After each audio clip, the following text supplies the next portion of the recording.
So last week I was not able to do a stream because I was in LA for the ZBrush Summit, which was pretty rad, pretty cool. But now I am back. I'm back, so I can at least do a little stream here. And so yeah, this is where I left off last time. So I can already see like some stuff I'm gonna want to fix, but I'm not sure. I'm not sure I'm going to go into like fixing mode right away. I think I'm gonna actually like keep observing the character like it is and do like a polish pass at the end. But you see, like I already know that I want like around the eye to be like darker.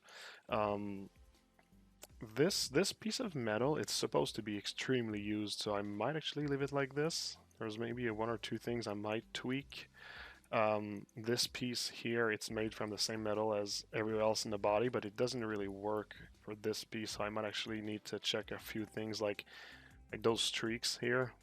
They're really distracting. I don't like them, so we'll see. This piece here, maybe I'm actually gonna make a little less dirty. We'll see. And the gold is extremely used. I'm not sure if I mean, I was following a reference and I liked the reference, and but when I look at it after a little break, I'm like, oh, it's maybe like too damaged. Although I like the effect, I like that you only see a bit of reflectance because there's not much of the armor that's not dirty. This I like, but I'm like, does it tell the right story? Basically, we'll see. Also, these pieces of armor, this one and this one, I might actually turn into like a darker shade. Also, we'll see. We will see. When we're starting with a good old autosave. Perfect. That's how you start strong a stream. So, yeah. Technically, I could like start on the blade since it's already metal and I already have my smart material here. But I think I want to tackle the leather actually. I've been playing a lot of God of War, so there was a lot of leather. So leather is on my mind right now.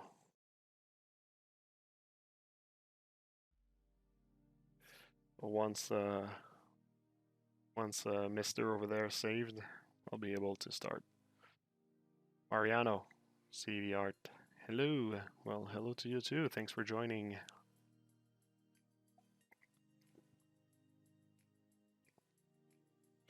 Today is the saving stream. We're just saving all day. 2 hours of saving. And no chat. No just chill, no chat at all, just me saving my file. That's strap in, kids. Strap in. This is gonna be a wild one.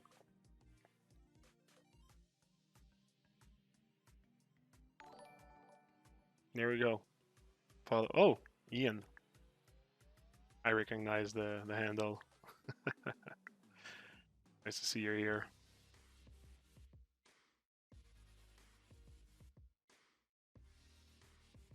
Alright, we're done saving, so now we're gonna save again, since this is a saving stream. How much of the detail, like the dots and scratches on the metal, are on the high poly or on substance? Well, I mean, to answer your question, I'd say just check my previous streams about the sculpting. They're all on YouTube, so go on the link at the bottom of the screen, any of the two links. Go on YouTube, check one of the previous stream about sculpting. You'll see all the details that are there. There's fairly a lot of details. I like to put details in the high res meshes and everything.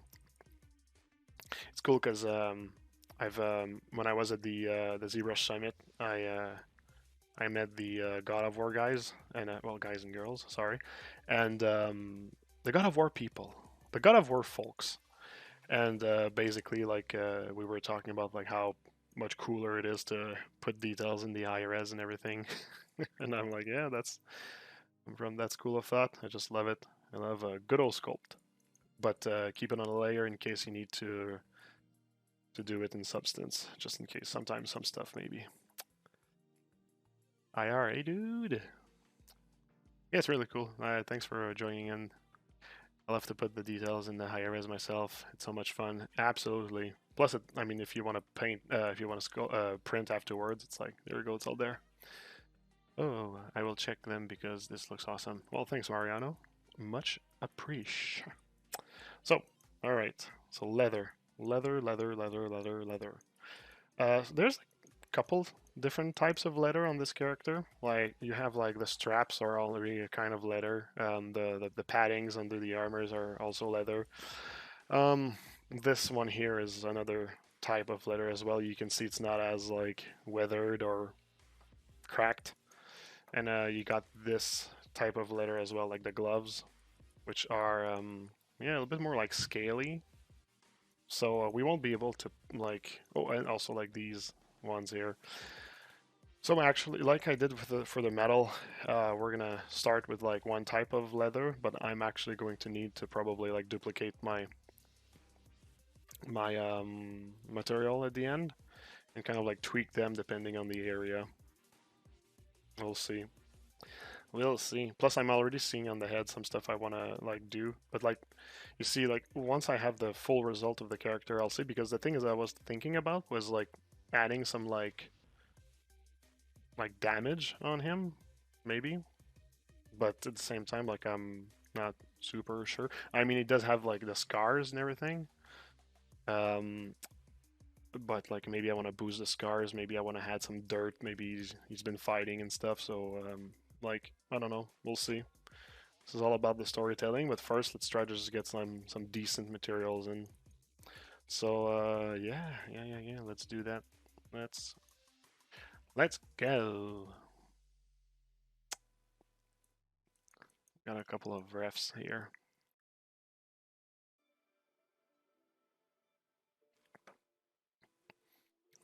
So yep. All right, let's start with putting some materials in there. Can I reduce this? Yeah. Okay. All right, where are my smart materials?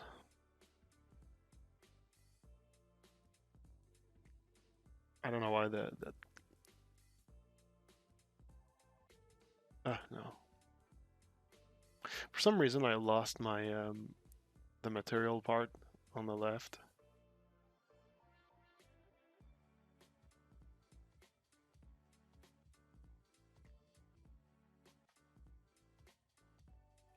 Wow.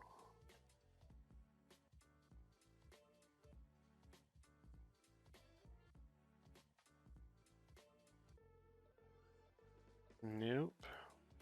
Oh, that's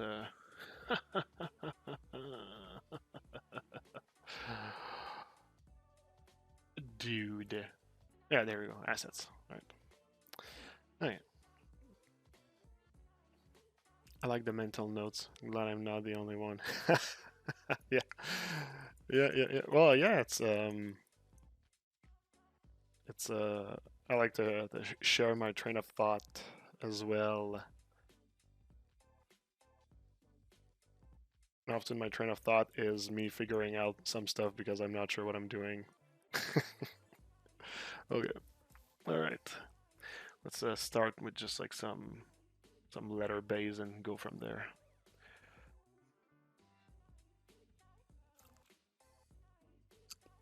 Like I probably did like a leather already in for another character, but nothing comes to mind. Or did it? Did I do it?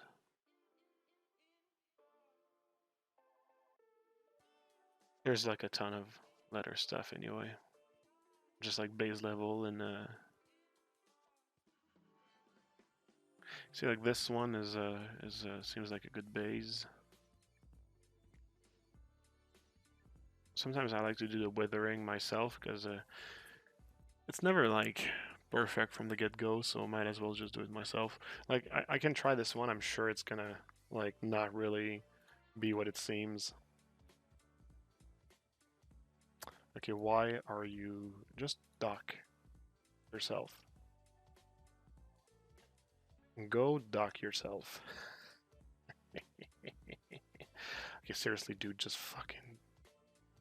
Okay, there we go.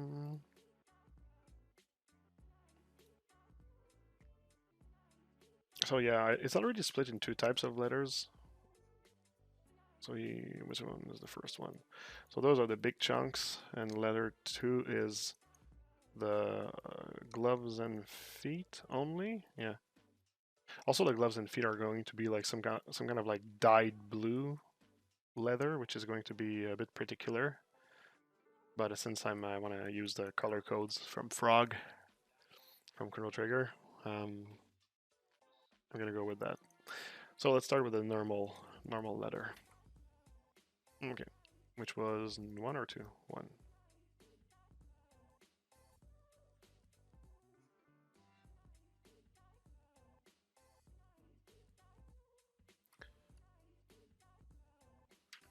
Let's drop it.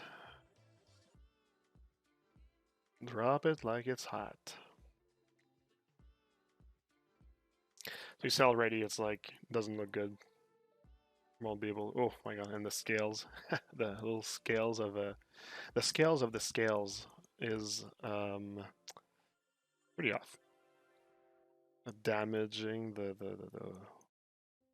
yeah, damaging is me. I don't know. There's also going to be like metal pieces in the leather. Like so I'm gonna have to go and get my leather material, my metal material. Yeah, I don't know. That doesn't bode well. I think I'm not even going to give it a chance. Which one's the other one? That look. Yeah, this one looks like a good base. This one looks oh,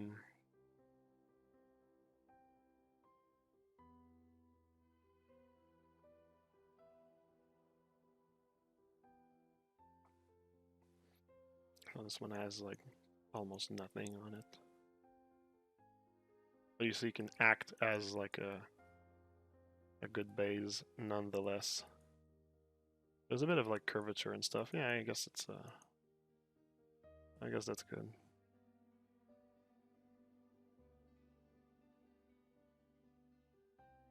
I'm gonna check real quick.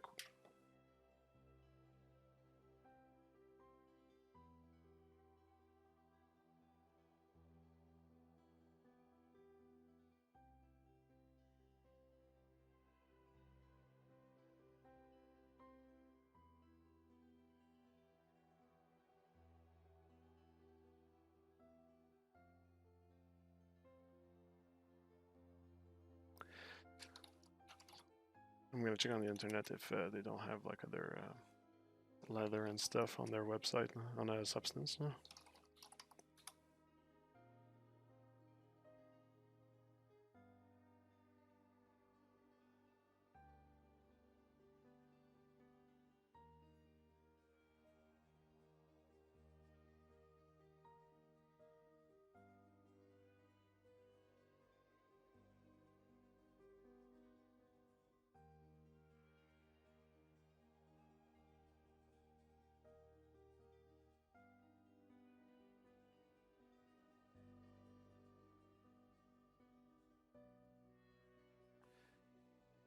Come on, where is the leather?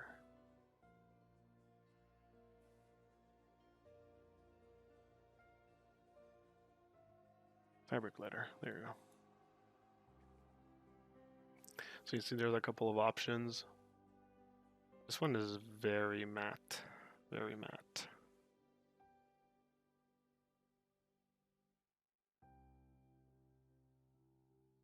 This one has like all the scratchy stuff I want to put later, so not bad. This one looks bumpy. This one could be good. Let's try this one. Let's try this one.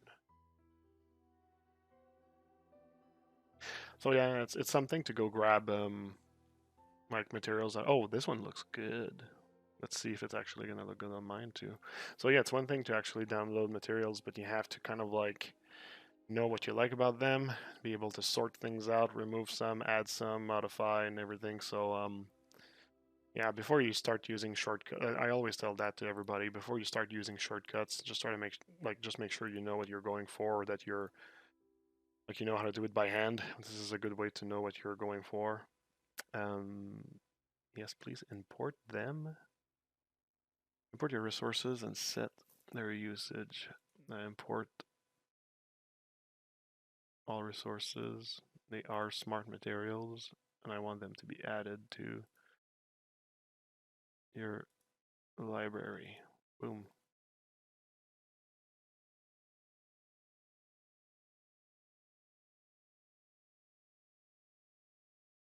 I don't want to see just the imported things.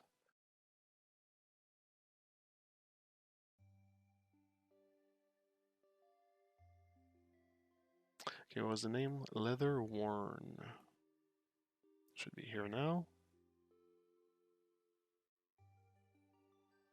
Leather Worn. All right.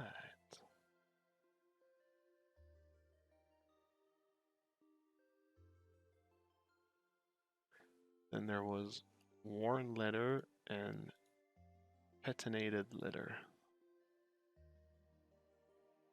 Let's go find patinated leather. There we go. So once again, it's going to be a bit laggy because we're putting like smart material on top of smart material, which is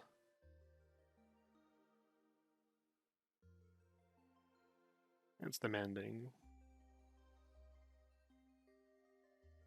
Come on, Bal. Ooh, I like this one. It's a good base. Yeah, it's a good base. Good. Okay. Let's try it in a one. Boom. Let's read a chat while this is loading. I never have any idea what I'm doing, but that's half the fun. Yeah. It's half the fun, the other half is anxiety. Is this character your own creation? Yes, indeed it is. Why do I get different outputs on Arnold renders? It's not same as Substance Painter. Well, there's going to be a bit of a difference, but I mean, essentially, you don't get like a huge difference in between. By the way, I don't like that letter. I don't get a huge letter. Wow, a huge difference in between Arnold and Painter, but there is one for sure. So that's why once you actually have like your materials in Substance all done, check in Arnold what it gives you, and you might need to just go back and fix some stuff in Painter as well.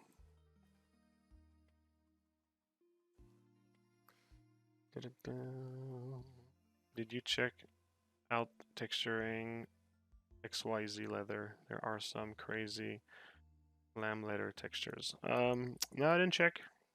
But I think I'll be good with those here. Like I'll also I kind of like I want to have a little bit of fun and like do parts of it myself.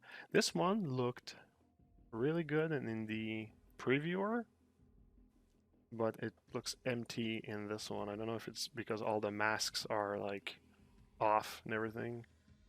I was sure this one was going to be a good one. Actually, let's see what's inside. I just want to see. So, base color, fabric pattern, which we don't even see at all. Is it because of the tiling?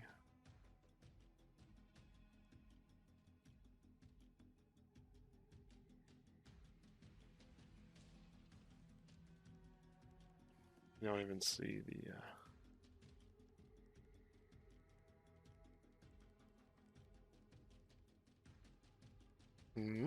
scale doesn't seem to be doing anything. That's unfortunate.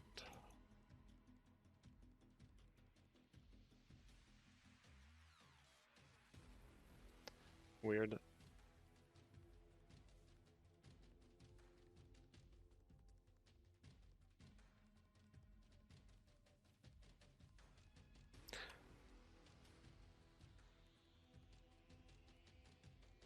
I guess maybe the occlusion was like hiding everything.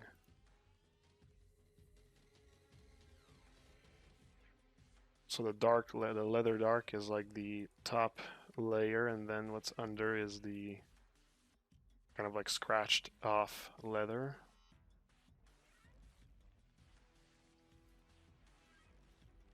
So I guess the fabric pattern is actually the fabric pattern for like what's going to be under the exposed leather, maybe. I don't know. Hard to say. Because you see, like that's kind of like the like leather that's under. Oh, there's a few things that seem to not be working. Oh.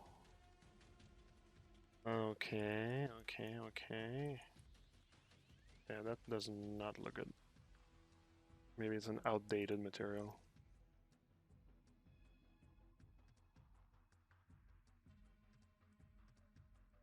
A few things that seem a bit useless.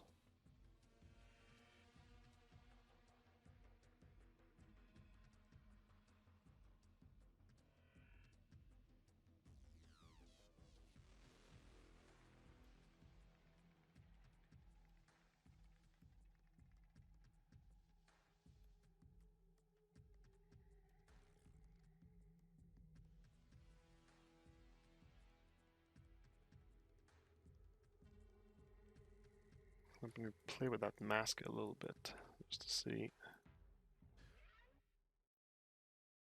So you see, yeah, the mask generator is actually pretty old. So, yeah, yep. I don't know if I should actually just like do it myself.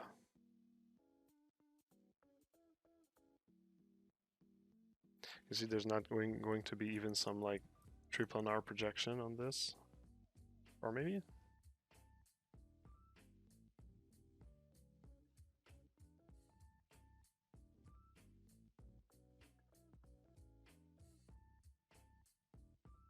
Well, we can put the triplanar.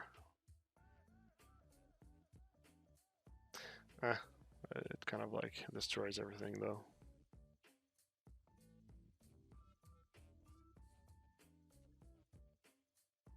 No.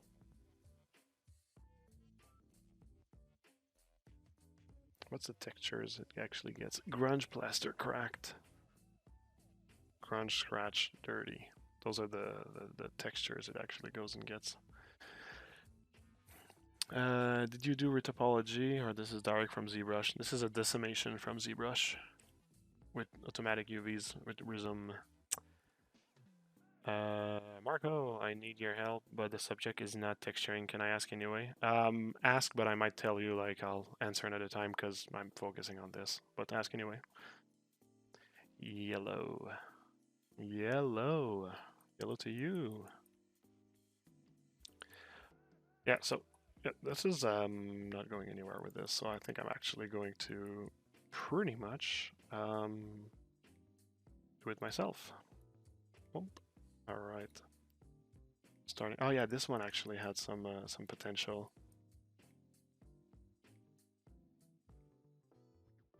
Oh, it's complicated. Holy moly.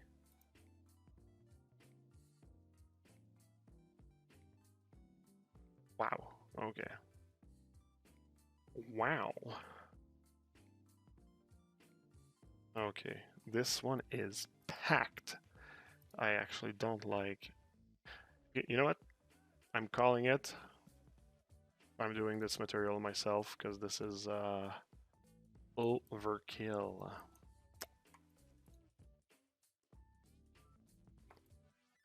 All right.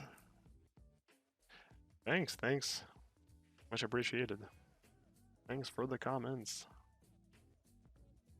Okay, well, there. It's a pretty shiny letter. I might actually need to not have it so.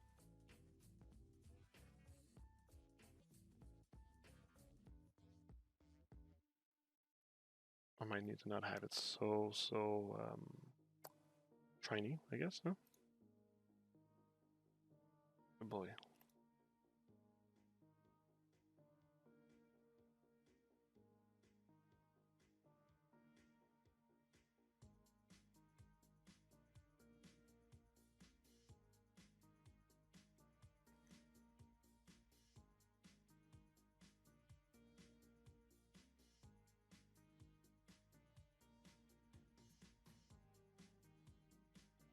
So I guess this curvature, we can probably just use it to make sure things are like popping a bit.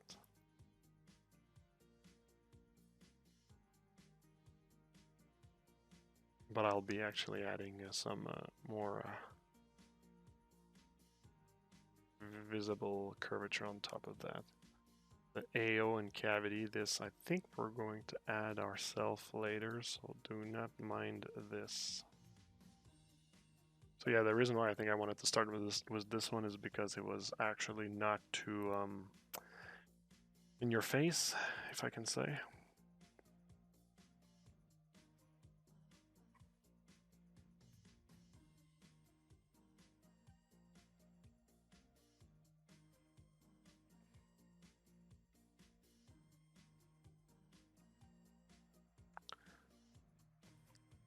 So this one I'd really like to just make sure that like the grain of the letter pops with this one, since it's going to be like my first curvature.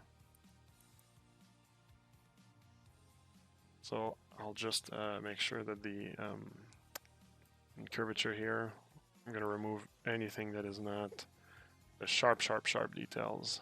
There we go. So now I know it's really just capturing the very edge and the grain of the letter. This one is it's a flatter letter, so of course it's not going to grab much, but that's the point.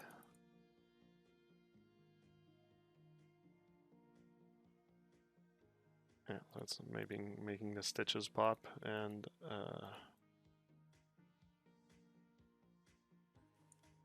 the grain as well. Okay. Good. Then we're going to add another curvature pass, but this one we're going to try and go and grab the edges and weather them.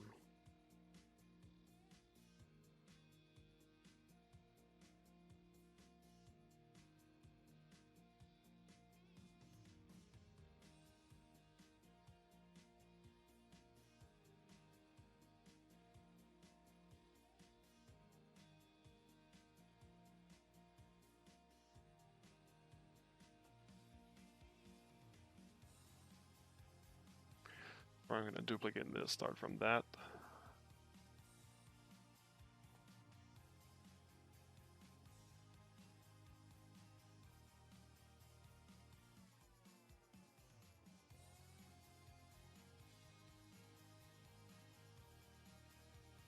I might actually also go get like a different color, because basically, like, you know, I could actually like create a layer here, and it's going to be passed through, and this is going to be like under leather, because like the idea is that like this base one here is like the top letter, and this here is going to be like what's under.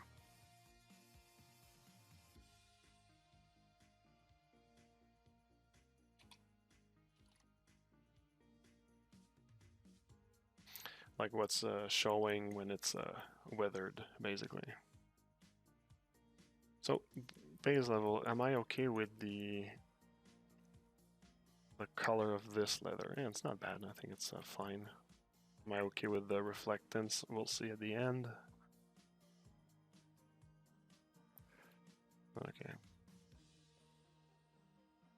So temporarily, I'll just change this one for a very, very visible color. A nice green. I just want to see how the damage spreads. Okay, so let's go in curvature. Now we're going to actually tell him to not really focus on the what's sharp. I try to get some more like big masses of weathering. So this is a good, maybe a bit too intense.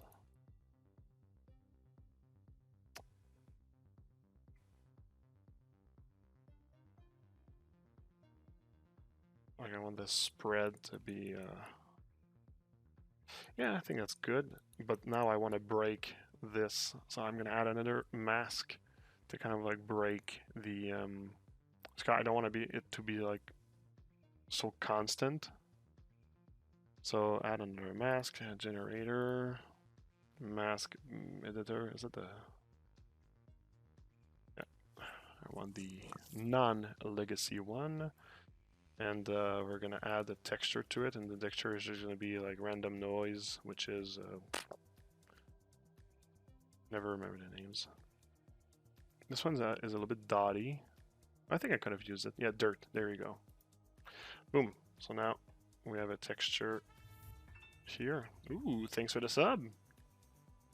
Much appreciated. Meet Normus. Sup. It's very generous of you. From the kindness of your heart. Thank you. All right. So you see, like, what I'm gonna try to do is just get like a mask. You see, before I actually put it in normal, I'm actually just gonna remove the mask that's under. So, and this is basically like this mask here. And what I want to do is I just want to make it like patchy, right? So it's not even based on like curvature at all. So I'm not gonna tell him to really go by curvature. Let's say just a little bit. But I want it to be, I'm gonna make my texture opacity really the thing that comes out.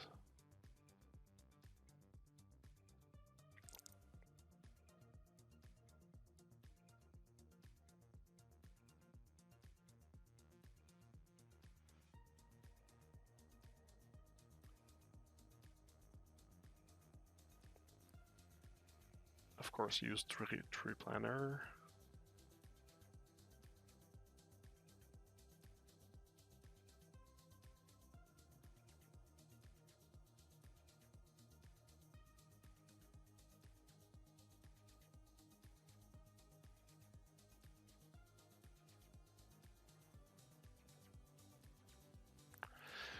Blending mode normal. That was my little problem here. So I want it to be contrasty. There you go. Make it patchy.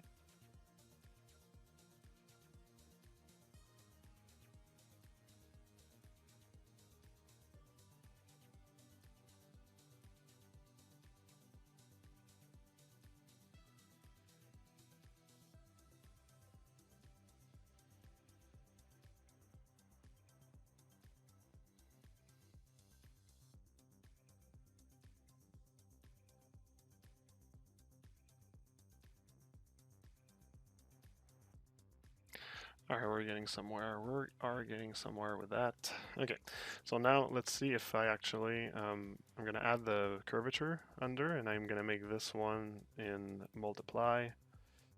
And yeah, so the idea is there, it's just too, it's removing too much. So let's, yeah. Alright, so you see it's kind of like just like breaking the constants of the whatever. And I'm going to actually just play with the entire level like this. All right, cool. So you see, like now I know that the spread is okay. It's just a matter of like having the right color. So now I can go back and save. There we go. We're saving. Always fucking saving. All right. Save, save, save, save.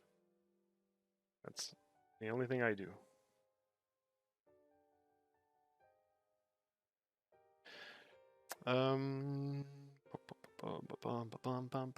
Cheers, bro. Thanks for sharing all this. Hey, it's my pleasure.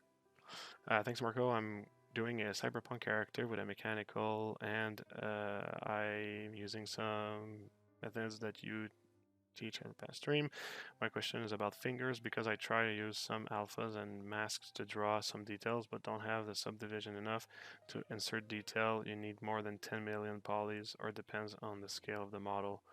It depends on the scale of the model. It's really just it's not a question of how much poly total. It's a question of like the density of like your where you try to put the alpha. So if you're lacking density, just Dynamesh and Z-Remesh to reproject and get the density that you need to put the details in. Also, just a tip, remember how close you're going to be looking at this part, right? Because if you're not looking closely at this part, you don't need to be anal about the quality of the alphas. So getting sick. Yeah, Marco. Marco. From one Marco to another Marco. Ragnalfio. It could be your polygon distribution too. Yep, exactly. That's a different way of saying something similar that I was suggesting, so good. A little question for the Cape Fabric. Did you use some alpha cards to get those pointy fibers? No, it's just fiber mesh and ZBrush. Hey, Mo. How's it going? I hope that you're doing well. I'm doing good today. Doing good. It's a rough patch generally, but I'm doing good right now. So you see now I can actually just really choose like what's the color of like the leather underneath, and yeah, I'm gonna go for yeah, something like that. That's kind of like what my references have, and that's good. And also, I just want to make sure that the roughness is also changing. I want a rougher roughness for these parts. I can even play with this one, make it maybe a little bit shinier, so that it actually shows. Okay, what it is. Oh, yeah, I don't know if I want this to really affect the roughness this much. I want the roughness to come with from my underneath layer. Yeah.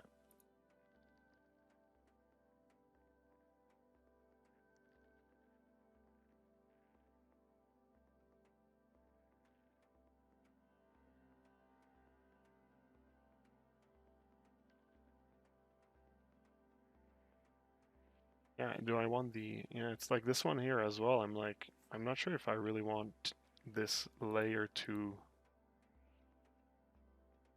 affect so much of the roughness.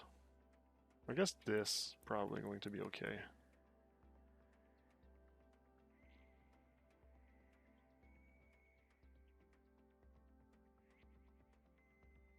Yeah, I guess I think I made it just a little bit too reflective.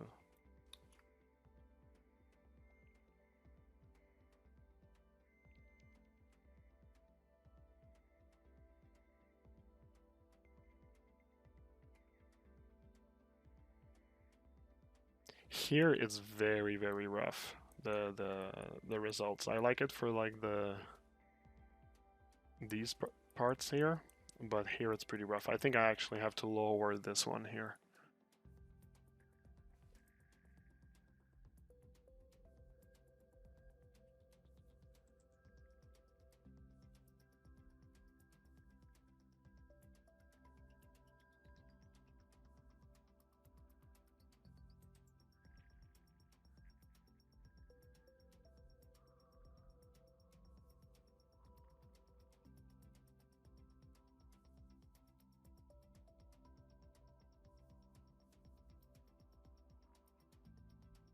Okay, all right, good enough, good enough.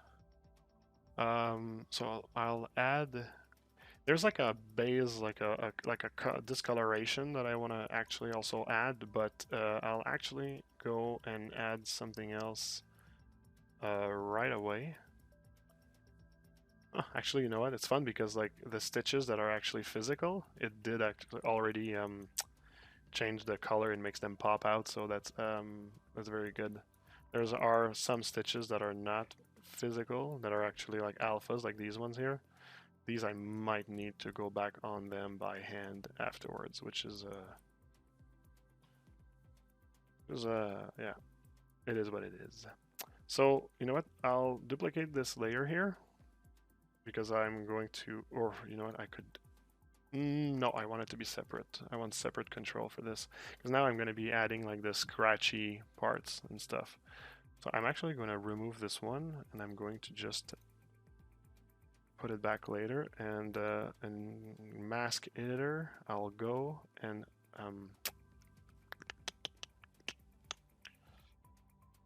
delete this one. This one I'll keep normal. So there we go. So that's like the mask we were using earlier to kind of like break the curvature.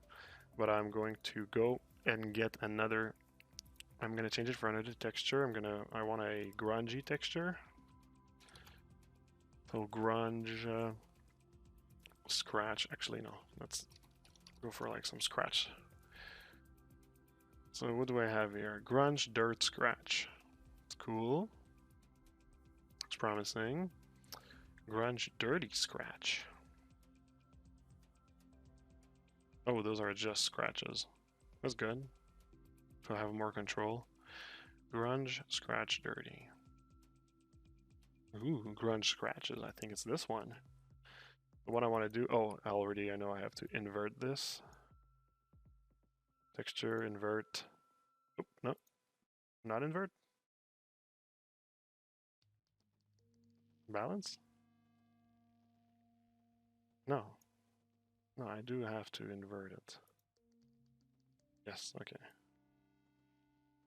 Okay, all right. So you see, it's like that scratchy thing that I want here. That's pretty cool. Do I want it to be that severe? Do I add contrast? It's pretty sharp, though. It's pretty sharp. It's good. You have like little patches, random patches. I didn't want too much of that. I think that's actually pretty good. There's not too much, but I have like all the nice scratches and everything. What about the scale?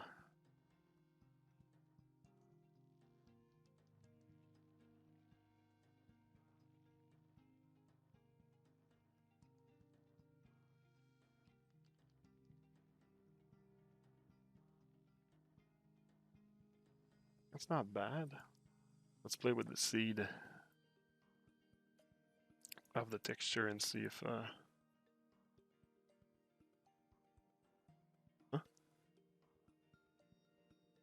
It doesn't really.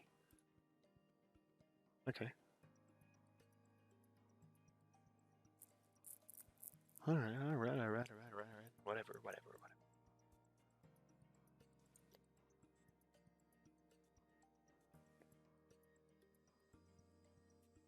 All right, so that's good. It's maybe just too apparent. Well, let's remove the. Oh yeah, no, the. I actually would have to invert this one and invert.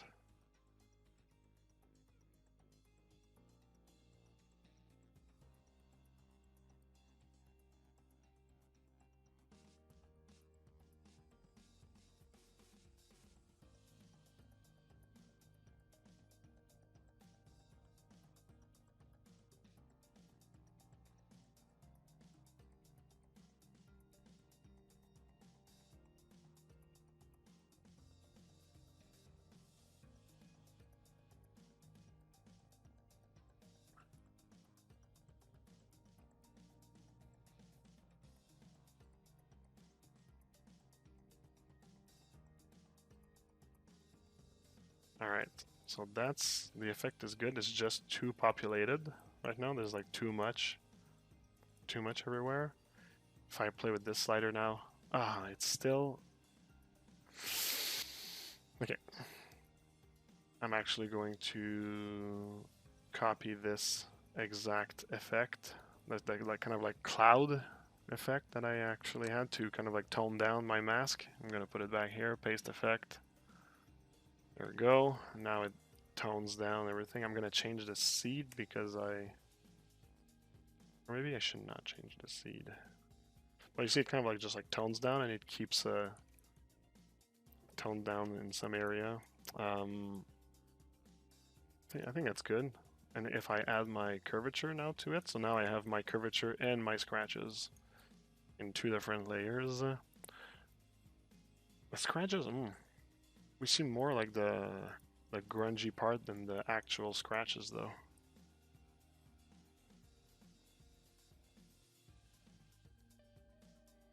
It's unfortunate. I was hoping the scratches to look Be more present.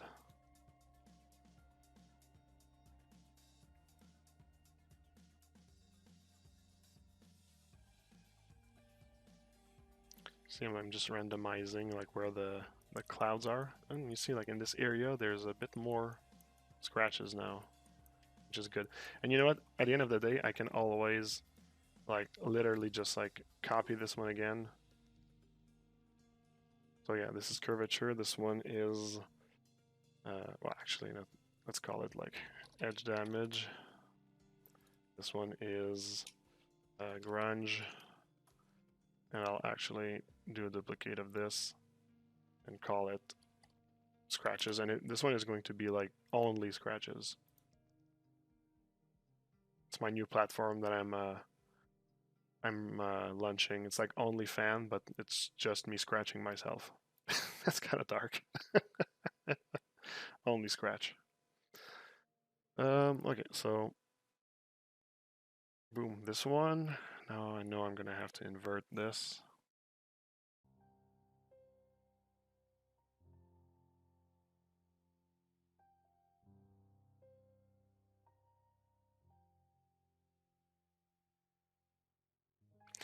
You see where I'm going with that? But yeah, no, inverted.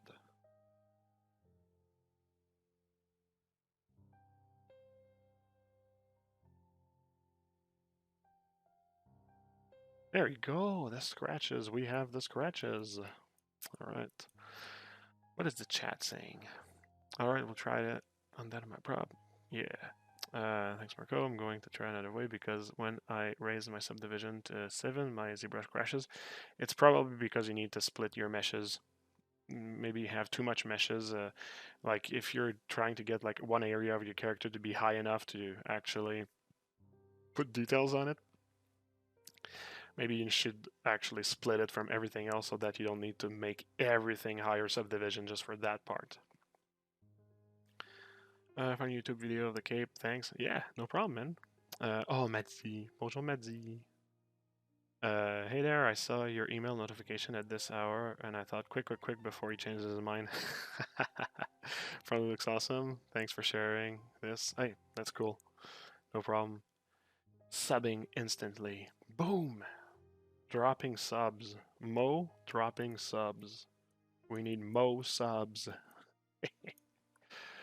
Alright, Mo subs for Mo money. Okay, so yeah, look, the scratches are like there. Maybe like let's play with the scale a little bit. Oh, thanks for the sub, the subs. And now the following. Hey, you know what? I'll take a follow.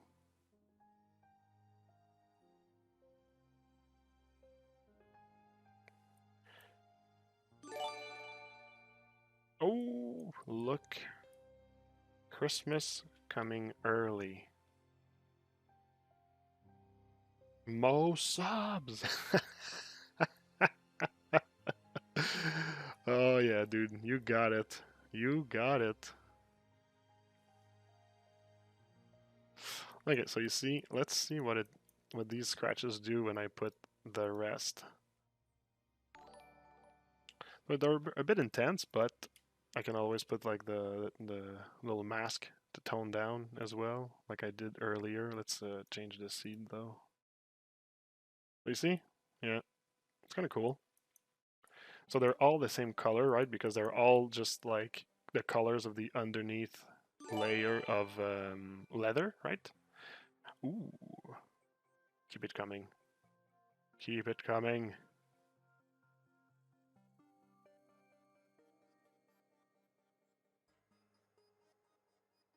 One Mo sub.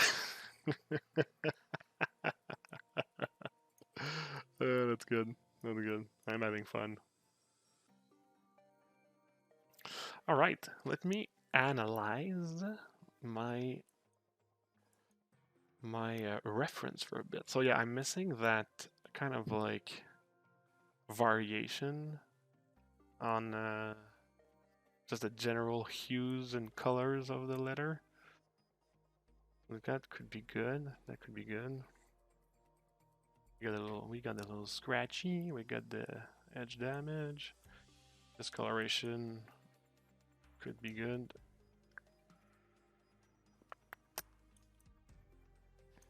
Some cavity dust thing also for sure.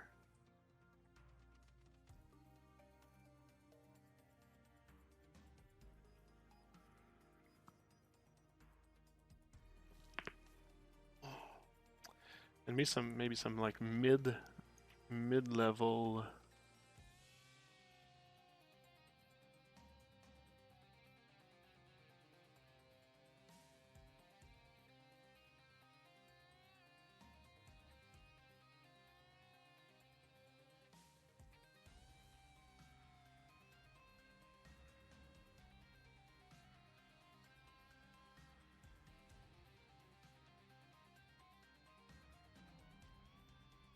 I'm wondering if the grudge is a bit too intense, maybe, when you add everything on top. No?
Yeah, I'll go and reduce the global balance for this.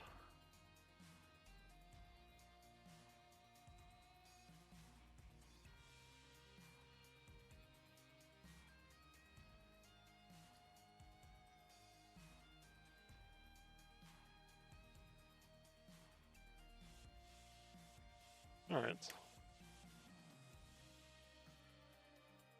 So that's for the underlitter, and on top of all of that, so dark touch maybe should be on top. Ooh, no, no. Please don't.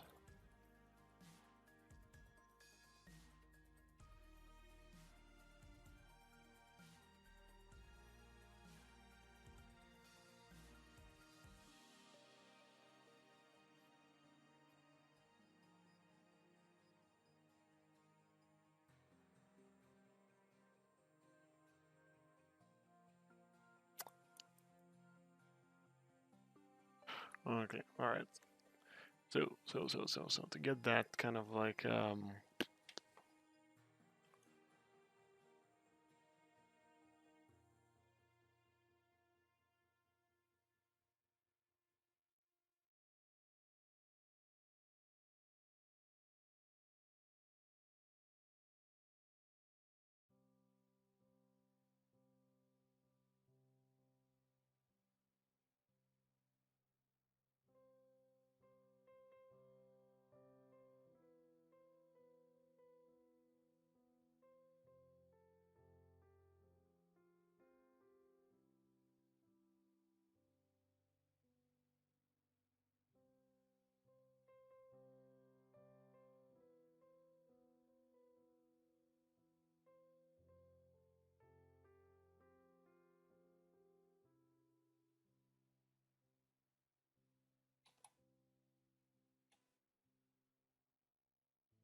Sorry, I was in my head a little bit.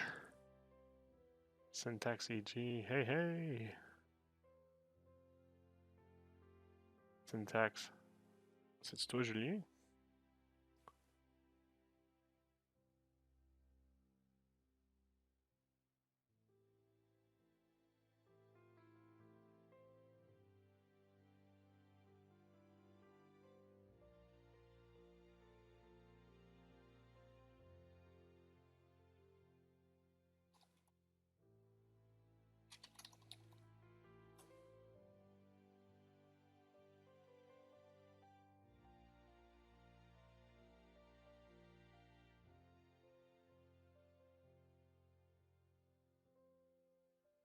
Aha! Hey, nice to see you here.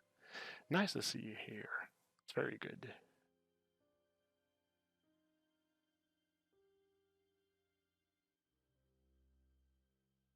Alright, Master Editor again. Actually, you know what? This one I'm going to try to actually use some shortcuts because I'm just trying to do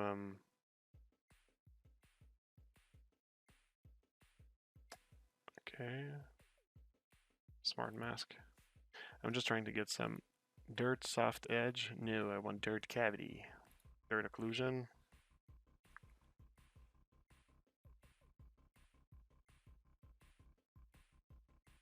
Yep, alright, good. Let's just reduce that strength.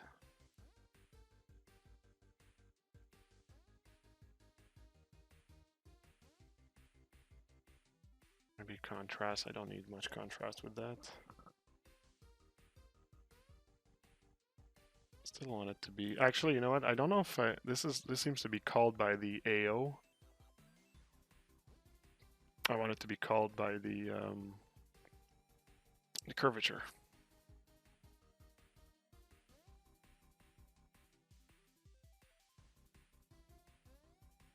Where's the curvature control? Okay.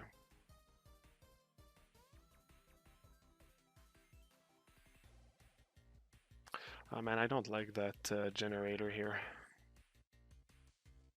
Can I just get like a mask that comes with the dust, dirt, dust, dirt?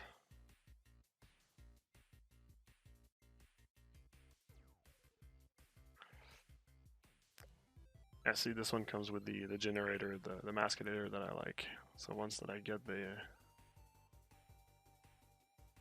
Okay, so this one has a texture affecting the whole thing. 2 textures. Not sure how much I want them to affect this.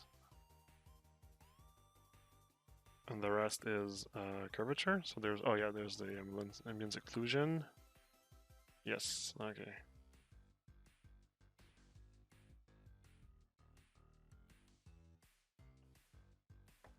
So I'm gonna want none in the details. It's all going to be something big, I don't know.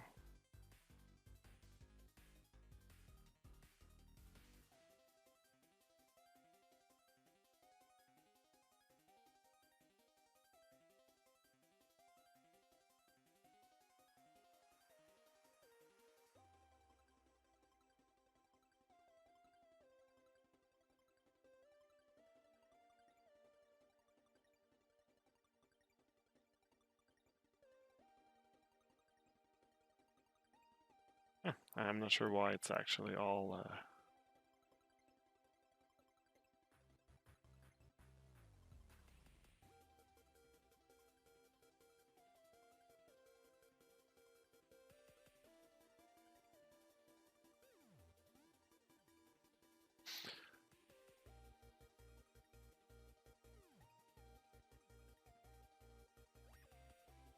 yeah, I think I'm gonna go grab my mask and my metal material.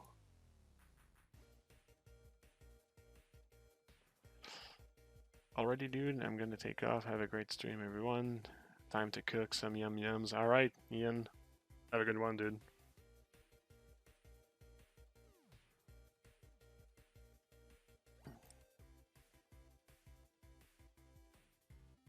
You know what? I'm gonna add this. I'm gonna add my opacity layers right now. Paste layers.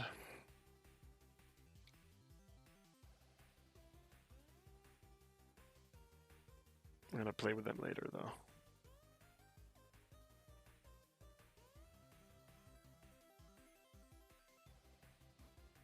So steel, dirt occlusion. Is this the one?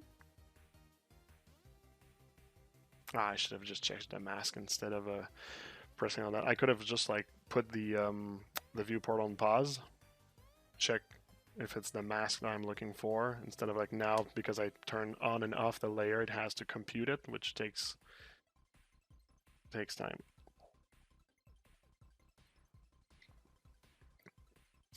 Yeah, another Sculpting Soirée Daytime Edition.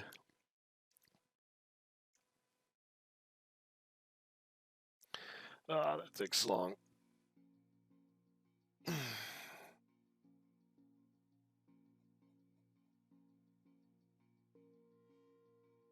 So yeah, I wasn't streaming last week because I was at the ZBrush Summit. It was pretty cool though. It was pretty cool. I'm very happy of how it turned out. Oh yeah, that's the good stuff. That's the good stuff. That mask editor right there, that's the good stuff. Alright, let's go back in the letter. And let's paste it right on there. Paste effect. Boom. I was gonna calculate all my stuff much better. So yeah, the ZBrush Summit was really cool. I was really happy about how it turned out and everything. I had a lot of fun. Met some cool people. So yeah, all in all, just a neat thing.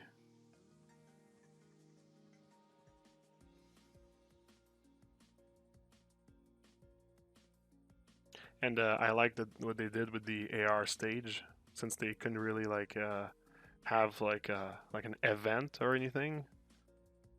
That whole AR stage was pretty neat.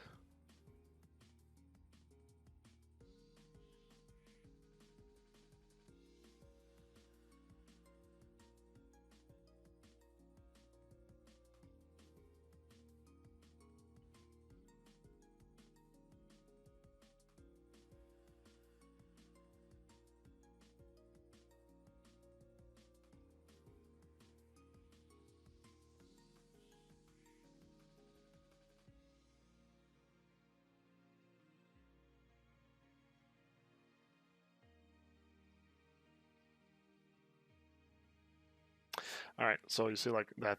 This is just. I just wanted to add like a bit of like dirt, dust, whatever, no? Something that darkens the letter.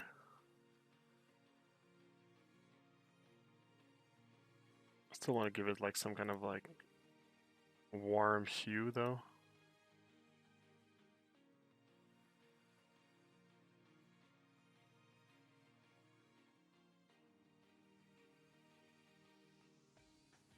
Huh. Huh, huh, huh.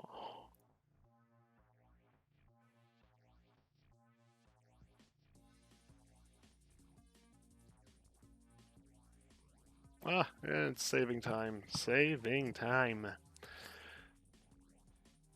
Let's read the chat. Love the background music you have going on. Oh, that's what Ian said before he left. Okay. Cool. Yeah, Julien est des nôtres. Yeah. Summit stream was educational. Yeah, dude. It's I mean it's kind of like stuff that I've been repeating, like especially for like people that have been watching like all my streams or like a lot of them. The there's a lot of like rinse and repeat in my technique, but it's all about like having like a method or like a workflow that lets you like get to your point. And I think that like it's very valuable for people to be able to have like a bit of like an idea of like from A to Z real quick what's the steps, because I mean the rest is in the detail, and of course there's always like, oh, you're gonna try something, the technique is gonna not respond the way that you want it to. You have to figure out why the tool is not doing what it should be doing. So I mean, there's a lot of unknown, for sure, for sure, for sure, for sure. But um, if you know that you at least have like the good method, you'll know that like it's just like in the tweaks and in the details. So that's I guess something that could be reassuring. Okay, for some reason it's not as strong as I would want it to be. So do I play with the...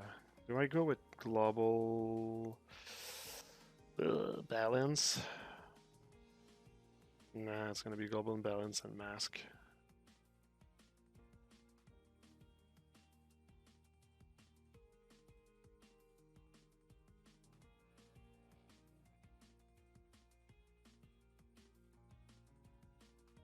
Also, how much is it affecting the roughness? I don't want it to be affecting the roughness. No, you see? Not affecting the roughness. It's just a color thing. Okay, I'll boost it. You know what? I'll boost you. Boom. Consider yourself boosted. You've been boosted by Marco. Oh no. I've been boosted.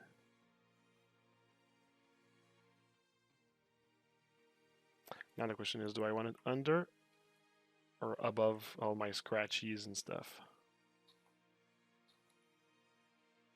It's kind of fun to have it under the scratchies.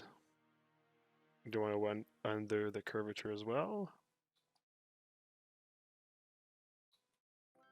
Makes things pop a little bit more, so yeah, I'll have it under there. Okay, so we still don't have the color variation thing. It's like really subtle though, but what I want it there. Boosted for only scratches. So today on Only Scratches, I'm gonna get boosted. Stay tuned.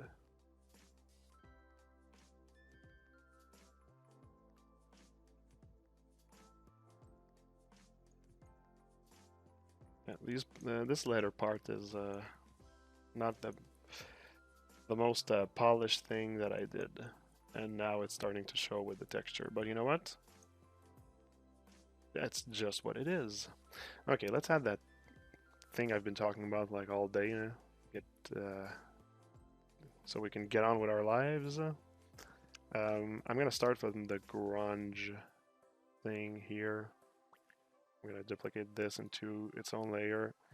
I'm gonna put it right there on top of everything. I'm gonna call it color variation. And it's all going to be about finding just the appropriate mask and hue of color. So let's start by having, once again, just a color that's breaking our eyes. Thank you for the follow, much appreciated. Follow me everywhere. Actually, don't, please. But follow me on all my social medias. Do not follow me in real life because I'm gonna call the cops.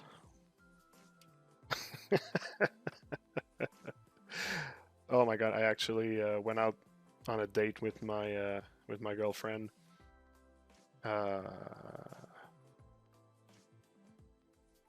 With my girlfriend like 2 weeks ago or something, and there was a guy, like, he actually was like at a bar. He was eavesdropping on us, and at some point he started like to talk to us and everything, and we were like nice, we were polite, like we didn't tell him to fuck off, and we were just like, ah, okay, huh. And then we were like returning to our discussion, and basically the dude was just not taking the hint that we didn't want to talk to him. Like, we wanted to be just like me and my wife at this bar, not having to talk to someone. And basically the guy at some point started to talk about the fact that he went out with Avril Lavigne, that he's the guy that they say like skater boy. He's the skater boy. That's what he was. That's what he was saying. And at some point, he started to say that he was also a vampire slayer, and that's the part where I was like, "All right, dude, you know what? We're gonna be good." We actually, we actually were on the verge of leaving the bar, just because we were like, "Hey, we're done with that thing," and basically the people at the bar were like, "Hey, you know what? We can place you in like some like." Not VIP area, but like just a little bit like deeper in the bar where like we would be alone. So that was good. We got away from that dude. He actually didn't bother us afterwards. But man, I mean, it's like, all right, you know what?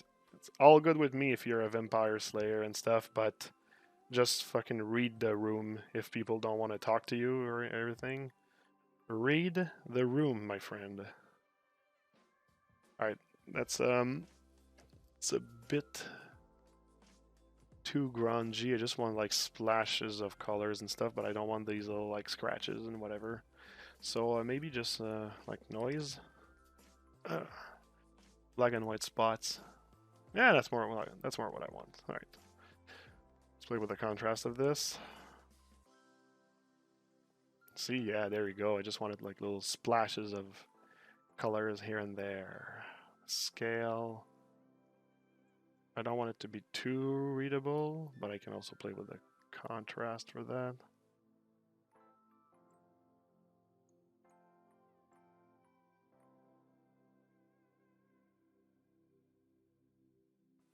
There you go.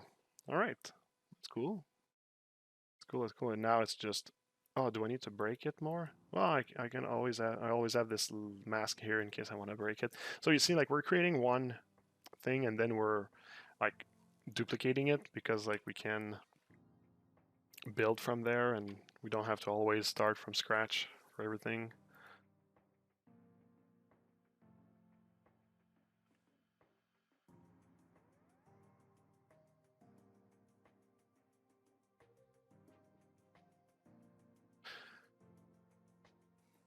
Rico, are you using 4K maps or 8K maps?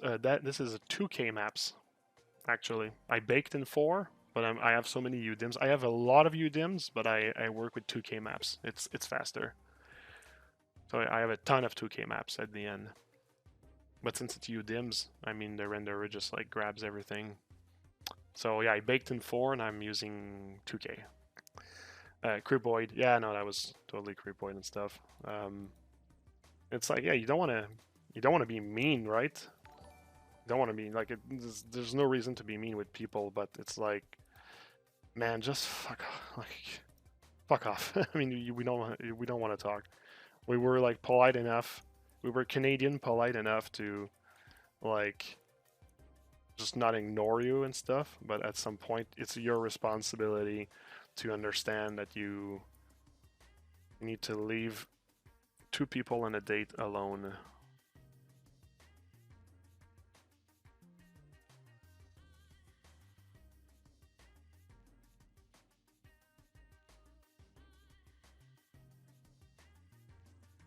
Yeah, so basically it just does like another like darkening. That's not what I was hoping. Maybe it's because it's too subtle. Maybe I need to augment the contrast actually.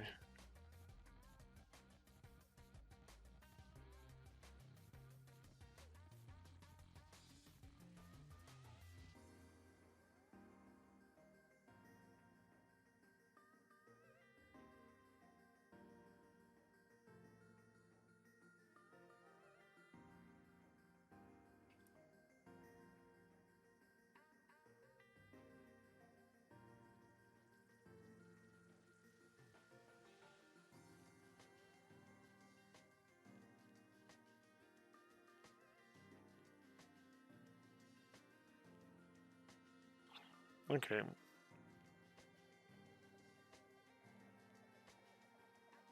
but I don't want it. Yeah, I'm gonna have to put it under the curvatures and everything. Hey! We have a sub over here, and sub Frogman, thanks. Kevin 3D Art, thank you, thank you, thank you. Much appreciate, much appreciate. Ah, so you see, like, we see the little, like, darker tints here. Now the question is, do I want it to be that color, or should I actually go and try to grab, like, a... We see, like, lighter, it's like, it's getting mixed with, like, the grunge and everything. I was actually, like, aiming for something, like, darker like this. But, yeah, I don't know. It's not adding really what I was hoping to add.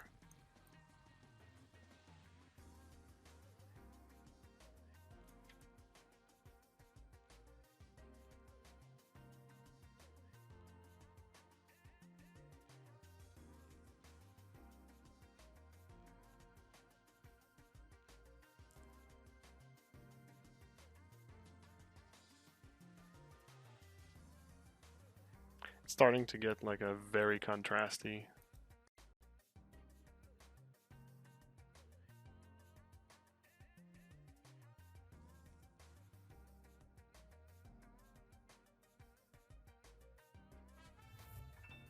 Hey!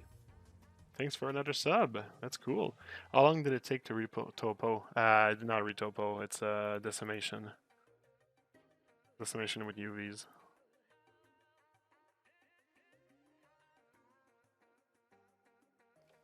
Yeah, I'm starting to think that I think it's my just my edge damage that's kind of like starting to bother me, so I think I'm just going to make it a little bit more tight. And the way that I will do that is by going here. It does not look really tight because of that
yeah, that helps.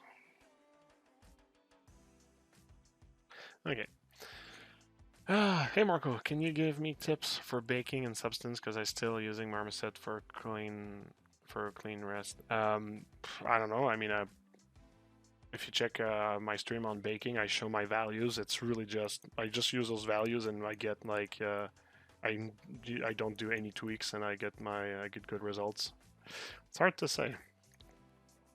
Okay, you know what? I think I'm gonna commit to that letter here because that's good enough, and I'll probably use like different like tones of for like the base level of the leather. I don't know if I'm gonna do that now because I could just run with like one tone of leather, but one thing that I will do is I will add the metal parts because there's like metal parts on that leather.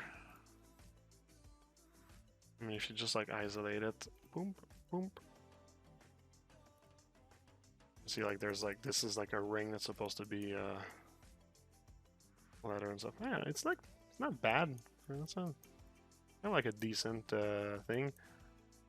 Decent results. I mean, there's a lot of scratches in the shadows, which shouldn't be like that, but that's just because of the AO and everything. Yeah, not bad. We'll have to take another look later, and also I might add some like manually, like make sure the edges are all white for like the strap parts. Like that, I think I might actually need to do, but otherwise, or you know what? Maybe I'll need more subtlety. Because I'm looking at the ref here and I'm stuck in between like trying to do like two things. So I'll need to take another look later, I think, to really get like what I need. So let's start by copying these layers of metal. Going here and I'm going to add those little metal parts. And then I'm going to play with the overlays. And then technically, like, I could consider myself done for the moment, but to be looked at later with a fresher eye. Oh, Sculpt for Europe again. Yeah, Jacob. Just for you, man. Just for Jacob.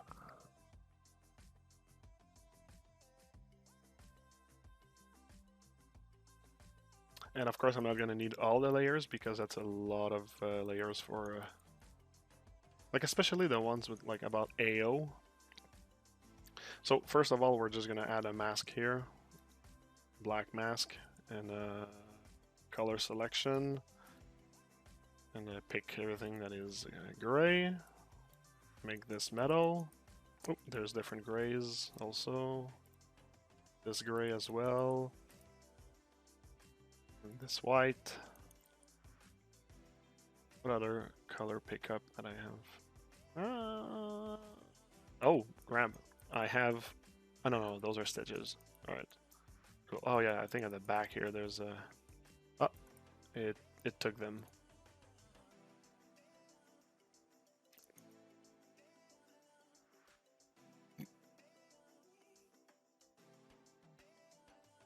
Anything else? No, we're good. Okay.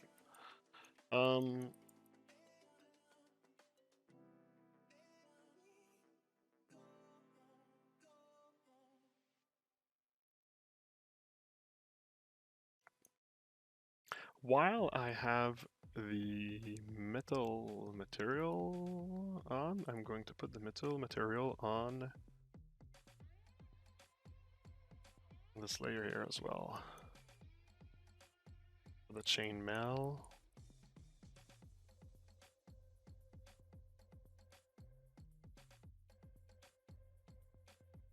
There's a lot of layers that are not going to be useful for the chainmail.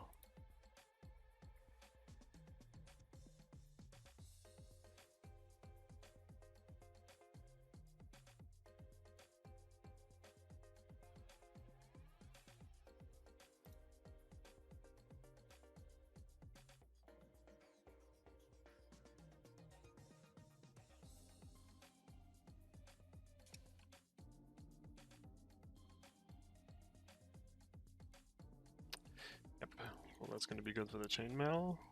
We are good. And for the metal of the leather now.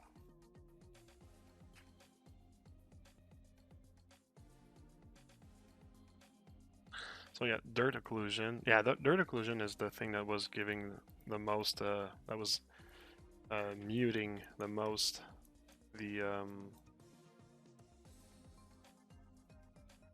whole thing.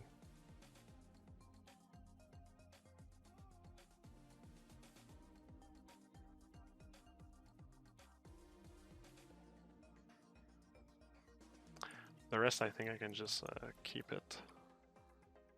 This one, I'm just gonna like modify this one.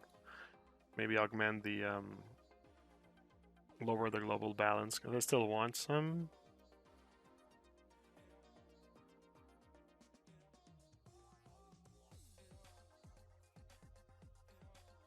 Just not so much because I don't want it to mute my entire metal either.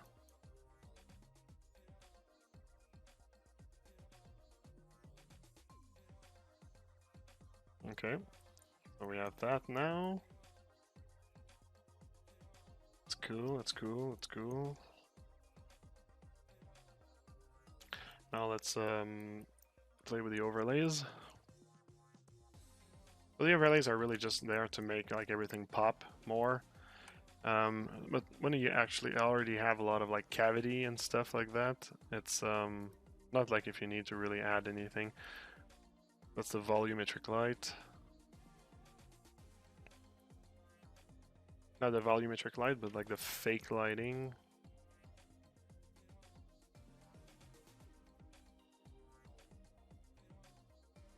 Sure, let's keep it. This is the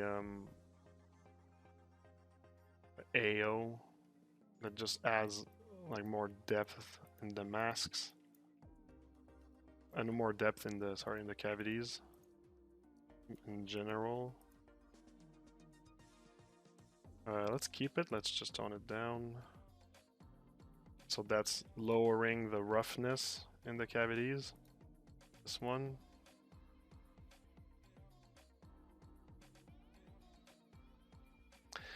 So this is just to avoid the, like, lighting going in like a cavity and lighting up the thing. But I might just do it a bit sharper.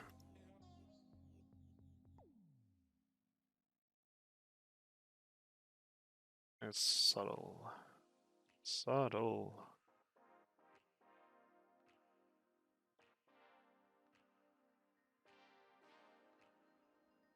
Next one is just to boost the cavities.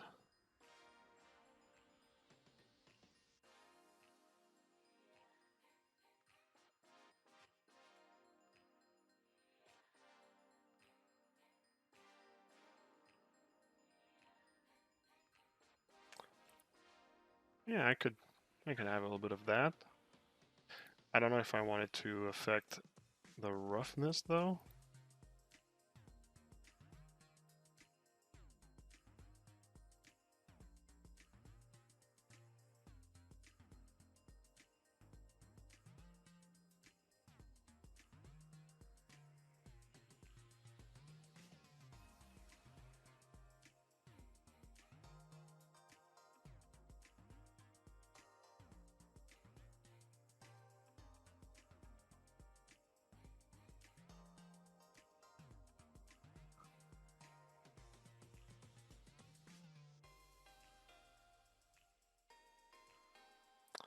This is the boost to boost the edges. So this is just like a basically a like a general like curvature on top of everything. Like it does make it like more readable, but do we need it to be this exaggerated? I don't know.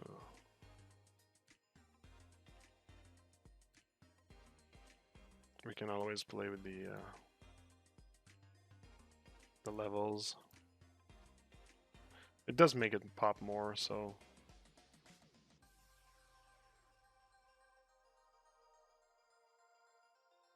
And this one is another type of cavity.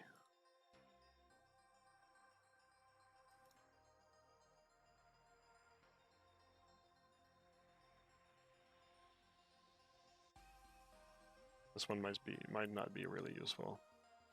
So all the overlays together, they add this just to make things pop a little bit. Should be alright. We'll keep it for the moment. Alright. Thanks for the follow. Renato Antonio, hello man. How are you doing? Pretty good. I hope you're doing good yourself. Just made an account on Twitch just for your art stream. You're doing great, sir. Well, thanks, King. That's much appreciated. Much appreciated. Alright. So we have that for the leather. There's a whole like drawing the stitches, which is that's gonna be painful. But I mean, we could do it, but I'll be pretty much done with the leather material after that.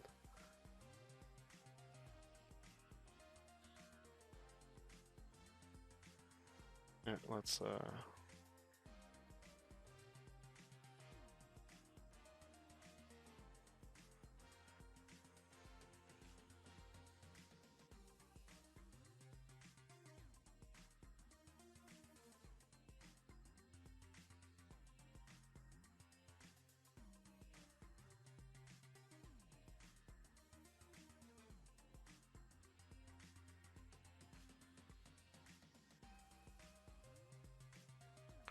once again, let's put a very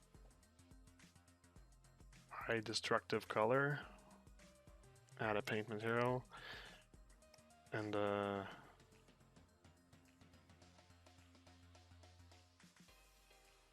let's start drawing like there's no tomorrow.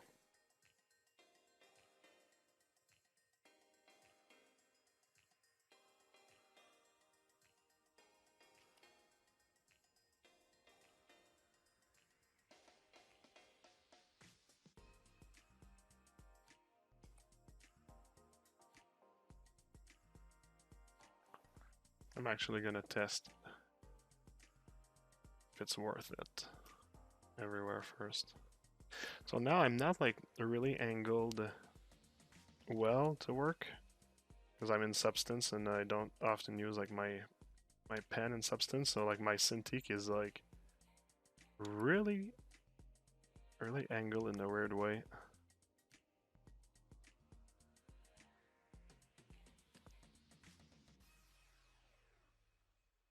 Also, yeah, I don't.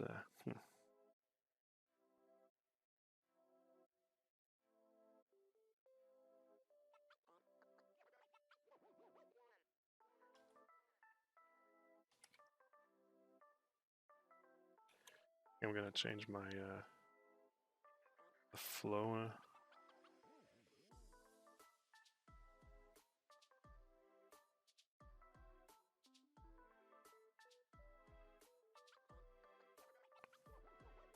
Actually, I'm just gonna do it in the places that it's really visible.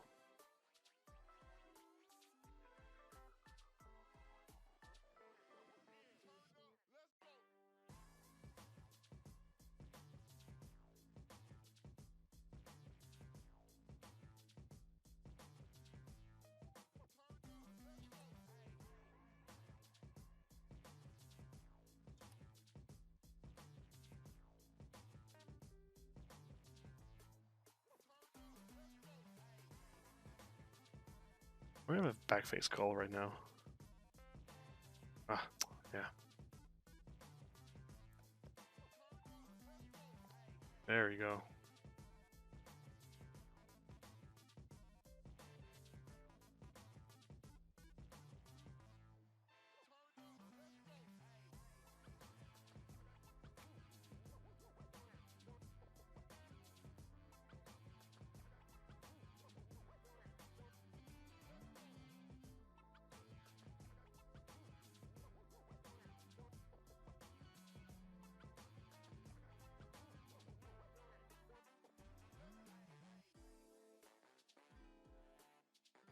Oh, this one is annoying because the stitches are actually like bumpy. Like in case I wanted to print them.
This is the fun part.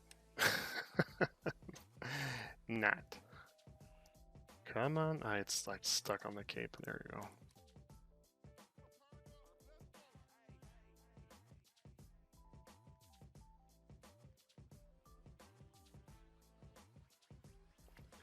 I'm really not. Ah, now it's time to save. Of course, it's time to save. Of course. Of course. Of course. But maybe. Does anybody know that reference? Of course. But maybe.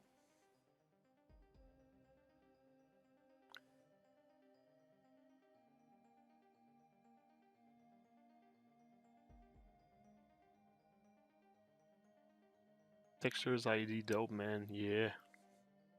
Textures is dope. Okay. Thanks. Sir, I have a question. How can I get good at functionality of things like in make believable, like any genre? Like good at functionality. I mean, looking at videos on how it works. It's I guess that would be my best tip. You always have mini heart attacks when this happens. Yes, and my doctor told me to stop saving my work.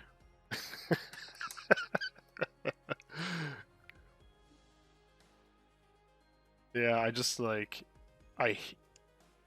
I love to like keep a flow, and when like I get interrupted, like I just instantly get like instantly annoyed. Okay, you know what? This we're never going to see. So, pardon my French, but fuck it.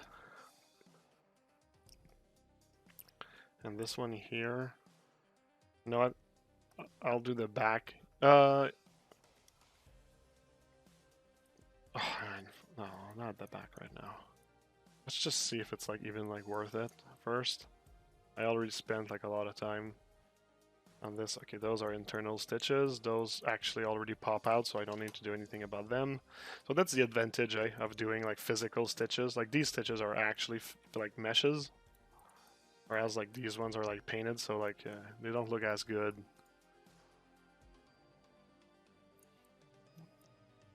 All right, so just giving them a.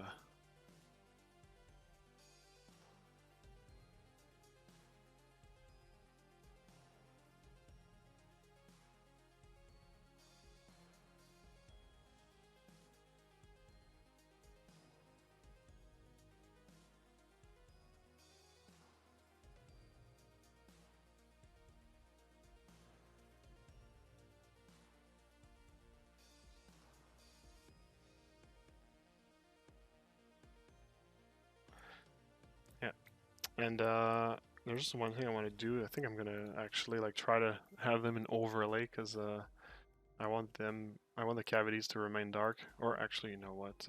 Probably that I could just put them. Whoop, layer.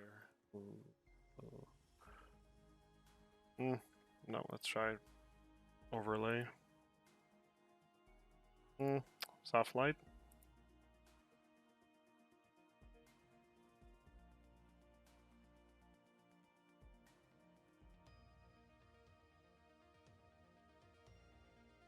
Yeah, so you see like the darker areas, they remain dark.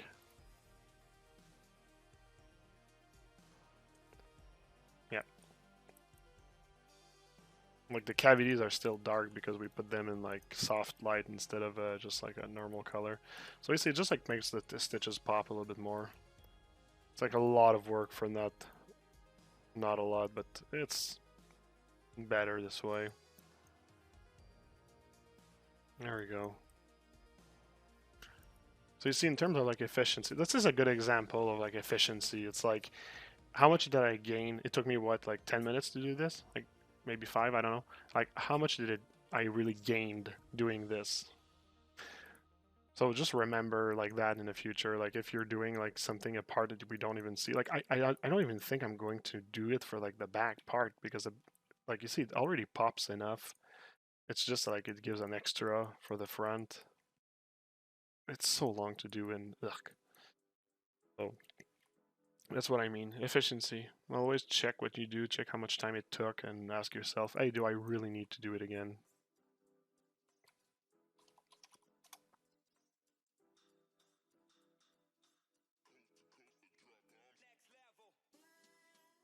Okay, so you know what? Now we're going to copy those layers, and we're going to go work on second leather, which I'm hoping I can just change the hue of the leather and be done with it. So then this leather, for those that were here at the beginning of the stream, I showed you it's like the gloves and the boots. And we're gonna go for a bluish hue because, like I said, I'm kind of like making Frog from Chrono Trigger, but in the world of Elden Ring, and that's the color code that he has in the concept. I'm just trying to, you know what? Not bad. There's also like stitches on this one that I'll need to draw. But you see they're kind of like already like popping a little bit, which is good. But I think I'll need to make them pop more, especially because like this letter is going to be like blue, right? Actually, you know what?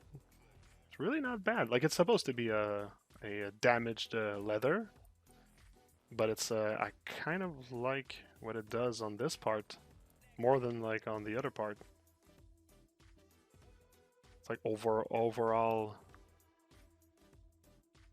yeah.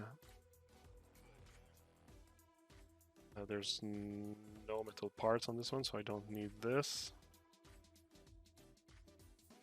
Stitches I'm going to reduce. I'm going to leave myself a little color code here to remind myself.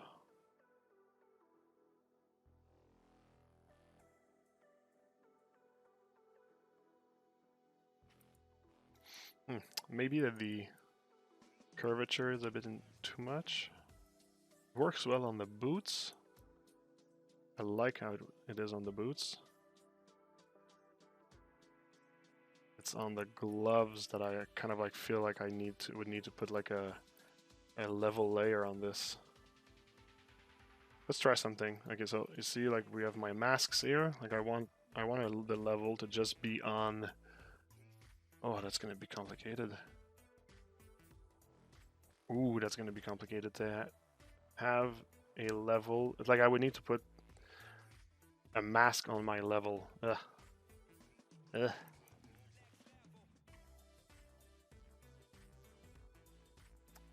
Oh boy, oh boy. Now I'm just gonna duplicate this.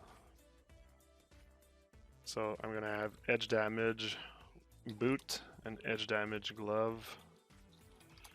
And I'm going to put a mask on top of both. So edge damage glove, I'm just gonna put a paint mask using the selector, the mesh selector here, and black.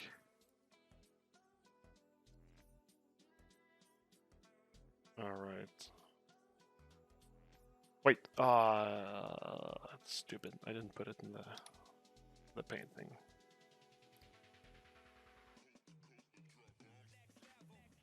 Alright, so you see now it's this mask puts it completely black. I'm going to do the same thing with you, but reverse. Add a paint mask. Oop. Adjust for the gloves.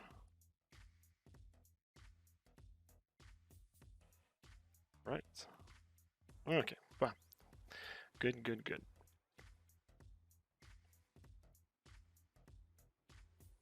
So this one is just the boot, this one is just the gloves. And I can actually now go and play and reduce maybe the... it's probably going to be the global balance I'm going to want to play with.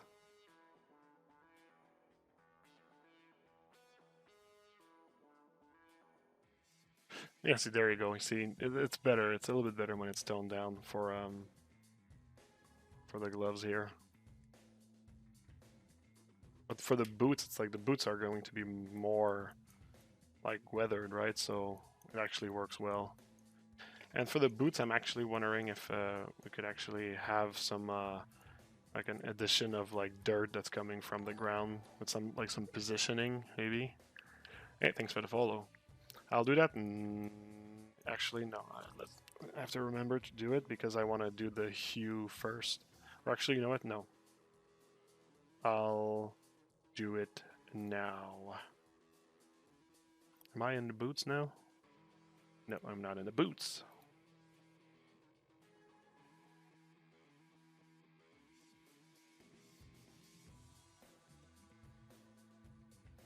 Actually, no, it's under layer. I'm gonna put that on top of everything. Technically, I should be putting it on top of everything. All right, so let's get, once again, flashy color just to see where we are doing our thing. Oh, wait. I forgot something on leather one. I forgot to put roughness on the stitches.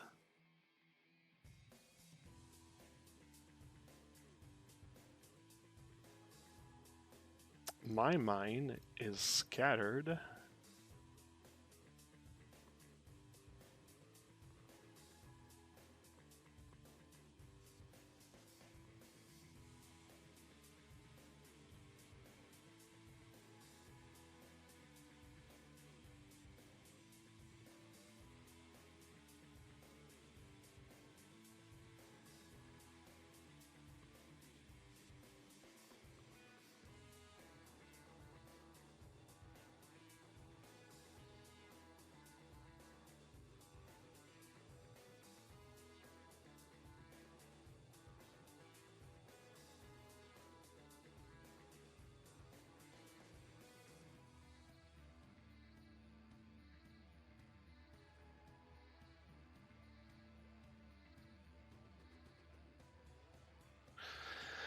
Okay.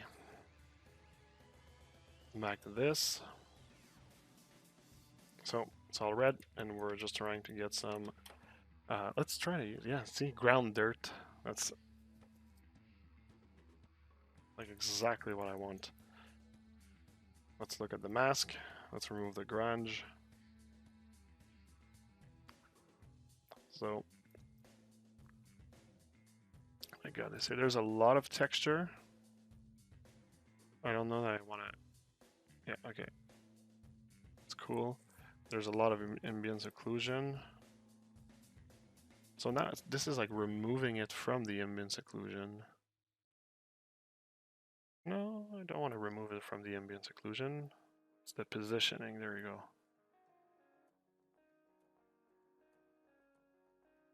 Yeah, so you see I want to like the bottom of the boot to be...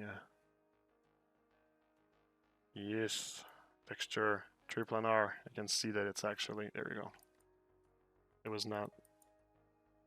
Like without triplanar, you can see like the seams where they are in the UVs.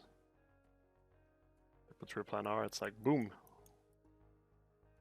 All right, I see. I love that mask, man. I love that mask.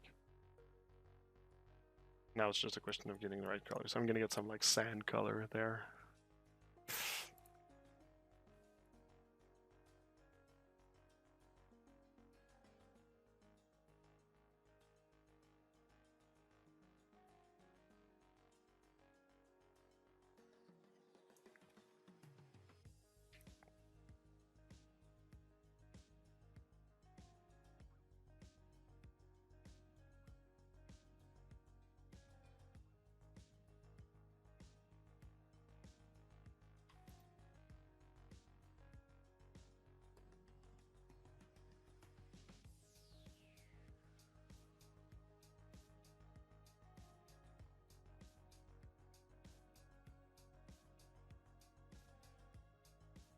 Yes, yes, very good, very good. Very good. Oh, me likey. Alright, cool. Like I said, there's going to be the whole like stitches to do by hand. Oh no, that's not true because I have a mask that I made in ZBrush. Indeed.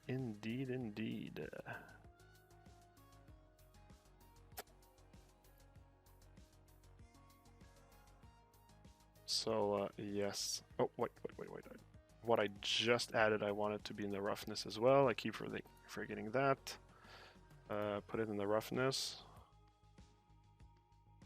Make it even more not shiny.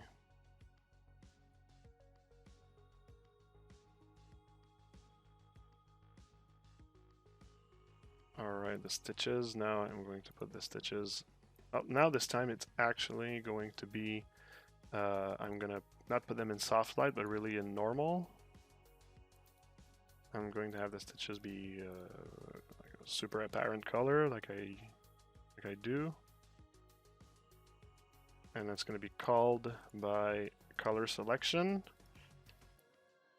And because I painted them in poly paint, oh, it didn't capture the right. There we go.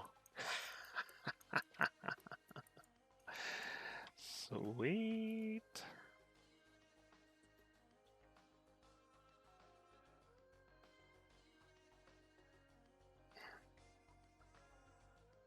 There we go. All my stitches are painted. That's because I did it in ZBrush already and Polypaint. So I have it in Texture ID.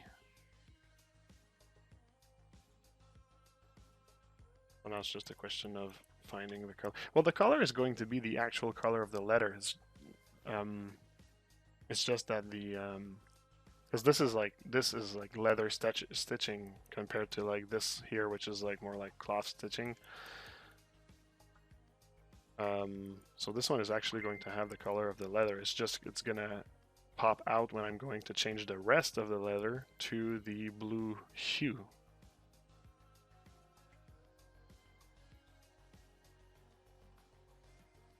So yeah, see, now I'm just giving it the color of the leather.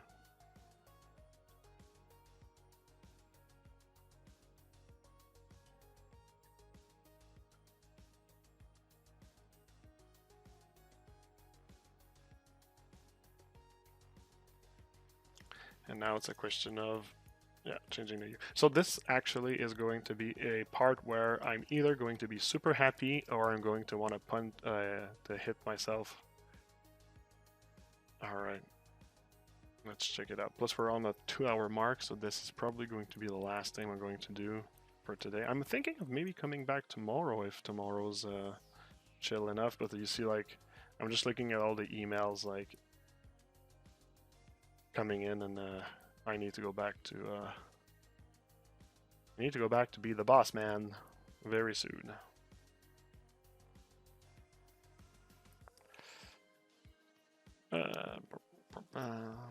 What are people saying?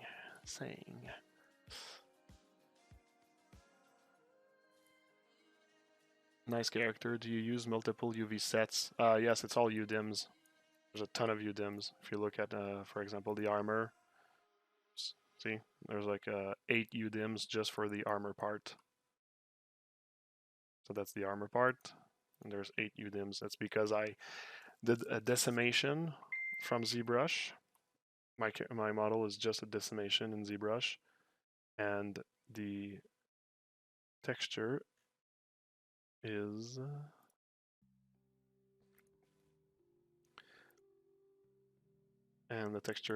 sorry, the UVs are just UVs in Realism. When do you will render this model? Well, at some point when I'm done with the textures. Which GPU are you using? Seems to be running so smooth with that many UDIMs. Yeah, I put my stats somewhere at some point. I think I put it in the about page on the Twitch channel. I'm not sure. Not sure. Something.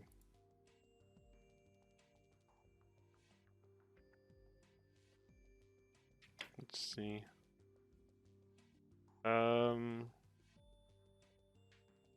It's a 16 core, 3.5 gigahertz. There you go. Triple R equal magic. It is, yes. It is. These are new Yeezys. I wonder if you have. I wonder if he has human feet or frog feet. Oh, it's like a in between. I mean, if you notice, he has 3 fingers only. So it's kind of like I just made like some in between. He has some like he has the like hands that are like I think proportional for his size and stuff, but he's like half human, half. Well, he's like anthropomorphic. I think the word is. So yeah, I had fun with that. Okay, so letter 2. Let's get back to this. I meant the GPU, not the processor. Oh yeah, no, sorry, my bad. It's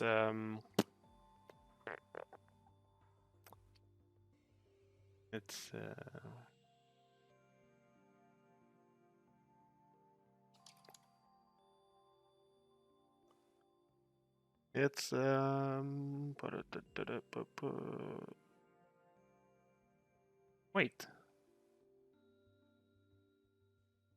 Didn't I add the information already there? Ooh, it just got rated. Idzu 3D art. That's very cool.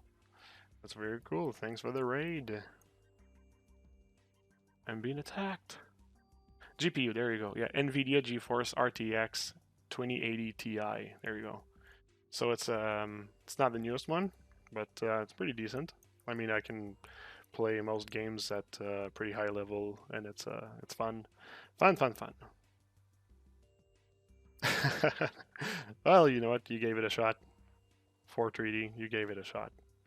And you know what? That's what counts.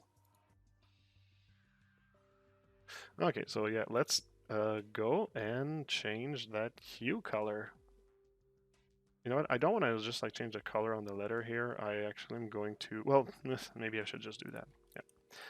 Fuck it. Let's go. Let's try. Let's try to do something here. So the idea is to actually like think of it like if it was like a leather that was, when it was new, it was dyed blue. And then it got old, and then you can see what's under the leather. So I should technically just have to change the bottom layer, but we'll see. Oof, okay, well, yeah, there's a lot of I'm gonna have to reduce the change the curvature color because it's kind of like not really working. Let's start by just finding like a good hue though. Not too saturated.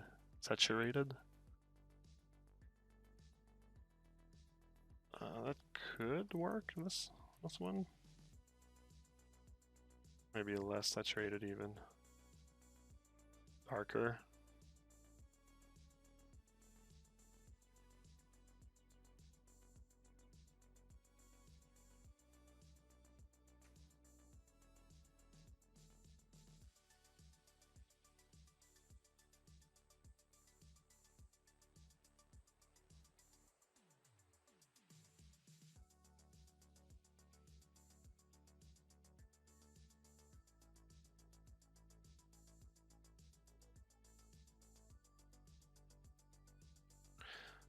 Okay, I think the base could work. It's very like, it's very muted. I'll see later if I need to make it pop out more, but I guess this. Let's try it with this. And now let's see what are the layers that are not helping. Yeah, this was just the dust from the ground. It's not going to have an impact on the gloves. So these are all the underlayer. Okay, let's go one by one. Do I want this? Yes, I want this. Do I want this? Yes, I want this as well. Maybe not as strong though.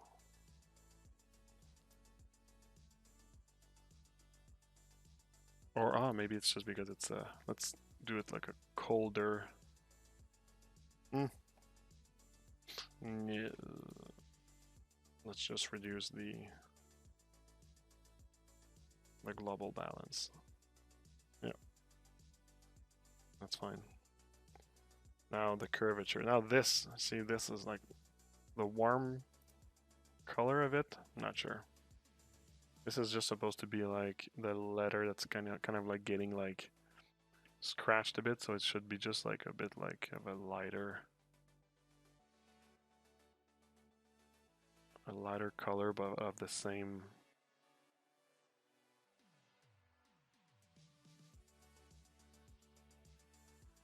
Not too intense.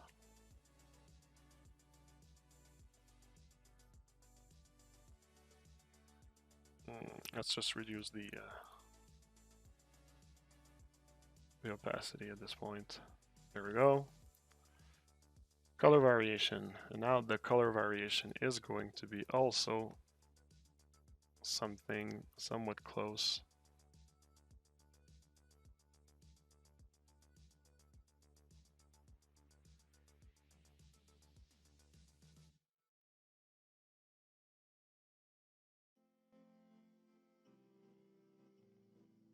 Do I want it to be brighter or darker for this one?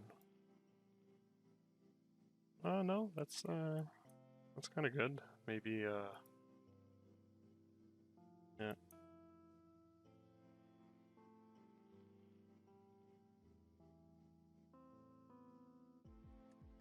And now the dust. Maybe the dust is a bit too.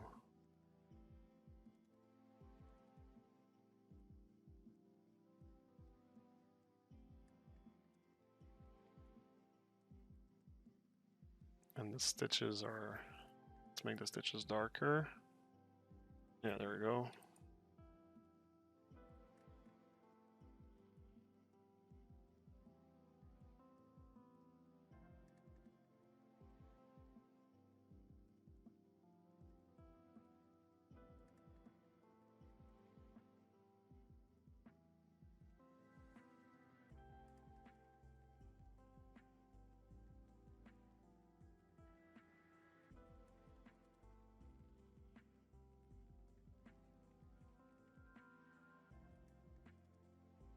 Well, the dust, I'll see if I should just change the color. Or wait, how should I do that? How should I do that? Maybe if I put it in soft. Nah.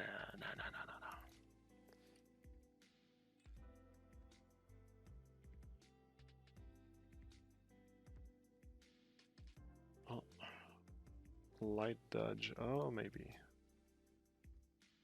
Yeah. Okay. I think that's better.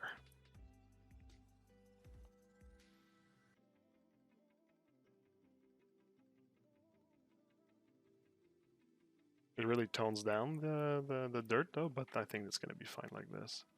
And now this is like what exposes the leather color that's like underneath, and that's the part where it's like, okay, well, the base color of that leather should technically still be. Okay, so you see, like, this is an example. This is it's dyed, right? It's dyed blue. But you can see that under it's still like leather, right? So I kind of like have to do the same.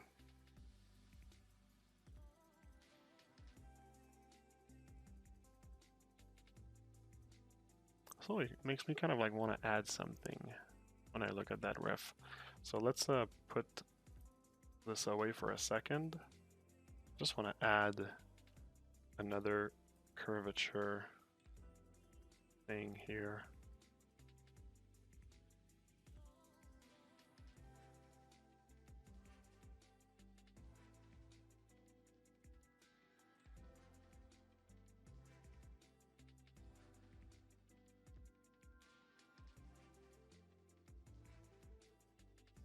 This is the grainy curvature. And let's add a duplicate. So curvature grain. It's going to be curvature broad.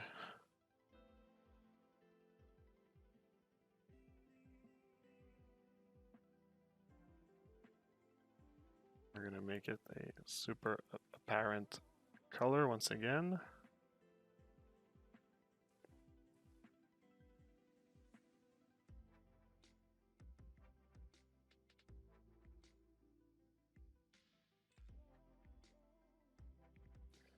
Let's go into curvature here. First of all, let's look at what we're doing. You see, I'm not going to want to have it in the grain. I'm going to want to have it maybe not in the fine, but maybe in the soft. That's too much. It's going to be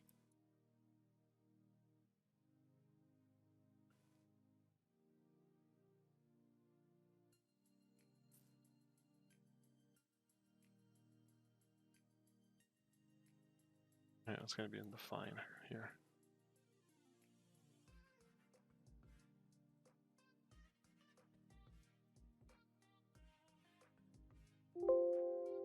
And it's saving. Heart attack. Heart attack. Ugh. Oh no. You know what? Good thing that it's saving, because I haven't saved manually once since we started the stream. So 2 hours and 15 minutes later, it crashes. Marco is sad.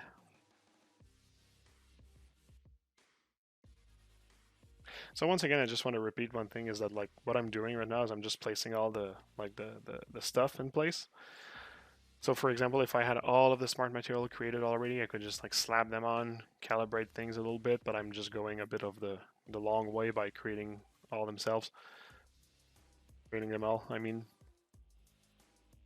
But the idea is that once I'm going to have all the materials there, I'm going to do a little polish pass. Like I still see stuff when I look at my reference here that I'm like, oh, no, I'd like to get a little bit of that, a little bit of this.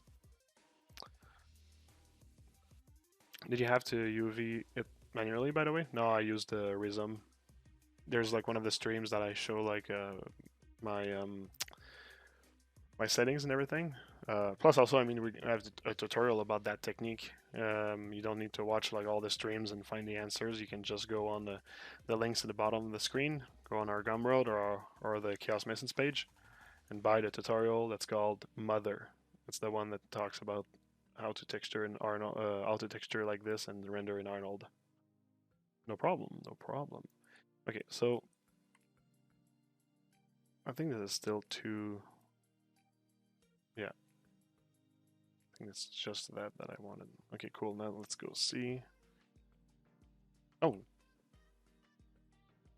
Did it update? Okay, that's really not what I thought I was gonna have.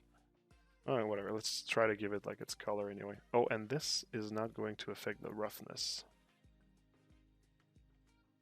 So it's just a color variation.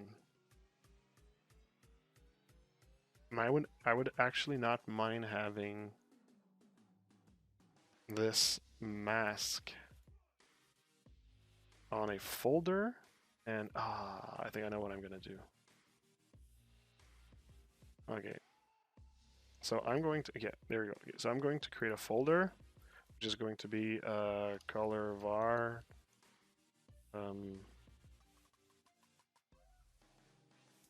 color var many. It's just a stupid name. I'm gonna copy the mask. I'm gonna delete it from here. Remove mask. I'm gonna go here. This is gonna be passed through. There we go. Add black mask and paste into mask. So now, okay, so now whatever I put in this folder, yeah, so this way I can put more than one color, and this is what I'm going to do. I'm going to put that off for a second. I'm going to go into my skin material and see, I'm going to put this, I pressed pause, so like now I can go whatever I want. It's not going to process it. I'm going to go in skin, and I have, is it those? No, wait, where is it? Skin. I had something I did for the skin especially. Oh, tints. Yeah, there we go. Exactly. I'm going to grab tints. I'm going to copy all of that. Going back in letter 2. Boom. There we go. And I'm going to paste layers. Now I have my tints. And actually, I'm just going to... Yeah, they're all there. So I'm just going to copy the mask. Paste. Delete mask. Black. Paste into mask. There we go. So now both are there, and I'm going to actually add this. Nope, I'm just going to delete everything. We're going to keep just the tints. Yeah. All right, cool. So now let's see, unpause. So now it's going to process the addition of those layers. All right, so let's use. Aha. Okay, so you can see like all the colors are just in the curvature here. Let's actually use base color. And it's a mix of many colors. We're gonna put blue at the front.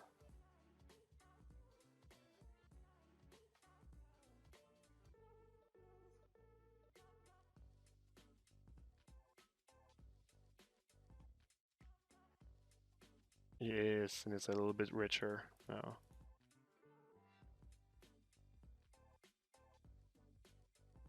I can actually boost the mask.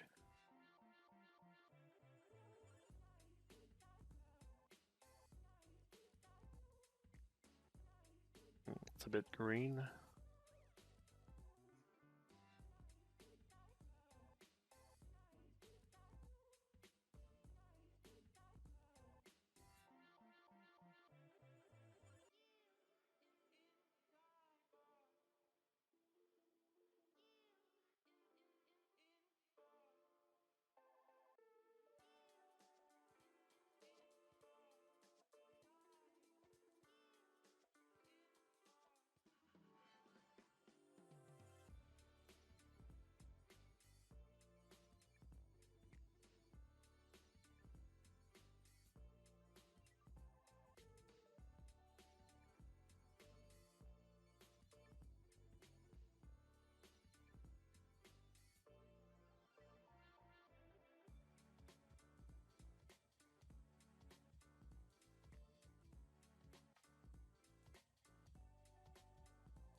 It's so subtle.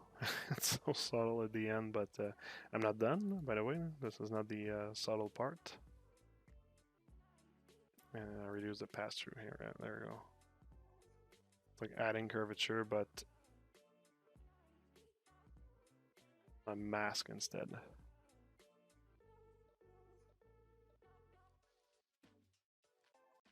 Now I just want to play with my mask a little bit more.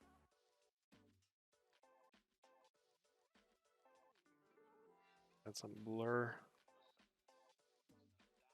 Oh, the blurs are not working with the UVs really well.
Yeah, I guess. Oh yeah, I just realized I have... Oh... I have some leather here that it was... I don't know that it was supposed to be with this material. The cloth fabric is a mesh or opacity map. There's no opacity on this character. And the fiber on the edge. No, it's just fiber mesh from ZBrush. Yeah, I didn't want that letter to be part of it. I'm gonna have to do a little something here to patch this, and then I'm gonna put the actual leather under.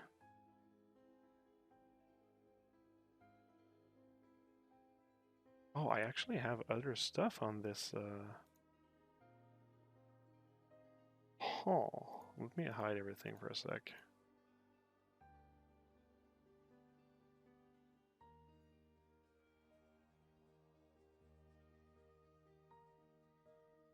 Oh, I have some straps here that I forgot that was in that.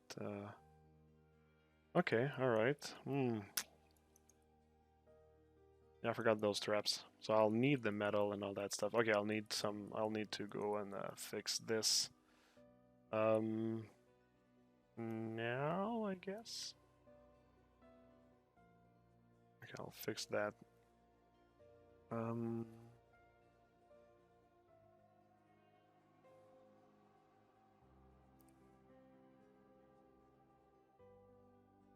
Okay, I know what I'll do. I will add a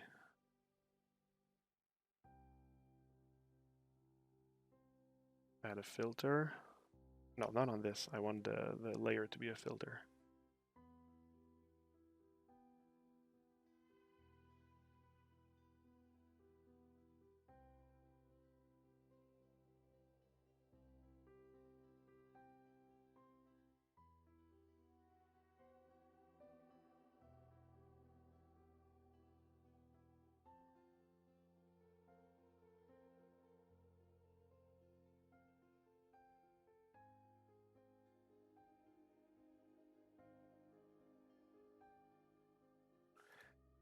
God damn, I always forget how to do this.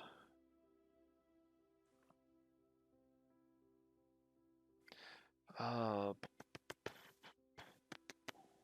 just want to add a filter. I just want to add a U filter. Yeah. Drag and drop from the left side. Alphas, textures, environment, brushes, filters. Thanks. All right. Just this, I think. All right, let's desaturate it all. A bit darker. That's good. All right, and now I can add the mask to this. Thanks for the help, by the way.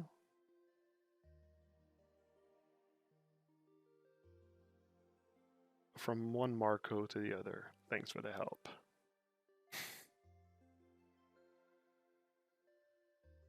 And let's go with paint. Or oh wait, actually, you know what? I think I actually have a color selection for this. This and this.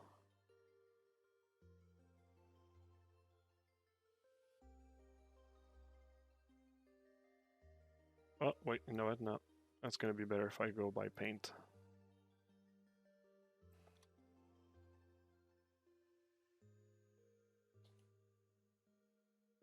There we go. Just that part. Oh, now this is black, so that's good. For any of the other leather, I could, but I kind of like changed everything to make that work for this like blue leather. So I'm kind of like gonna need to stylize leather blue and go and get my materials from the other letter here. And that, yeah, so, and the metal as well.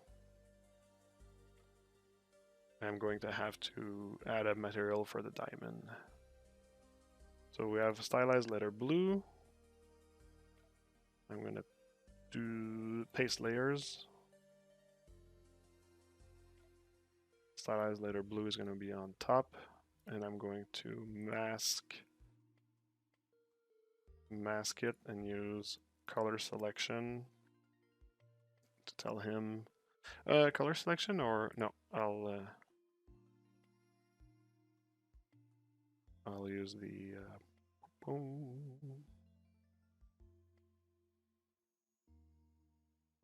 what paint. I'll do it by hand.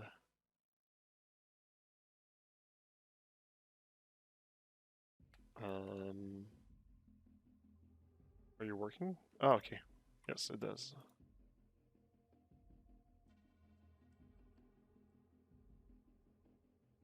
And then little flaps here, I think I'm gonna keep in the brownish leather. So,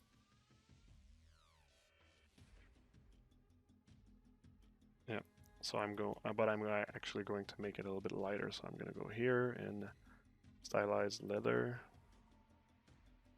I'm going to add a little filter here, like we did just before. And this one is going to just make, ooh.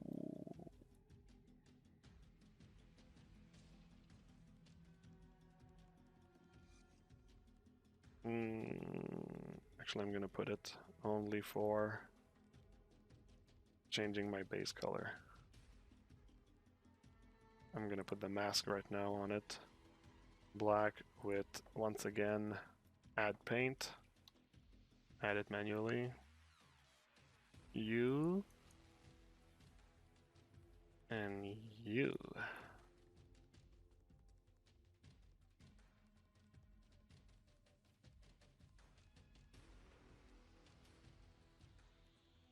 And let's, first of all, it's going to be a bit more.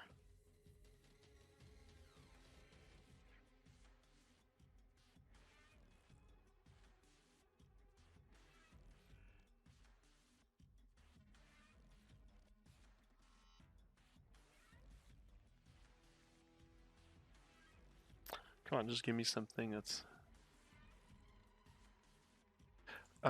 is it building on the... on the blue?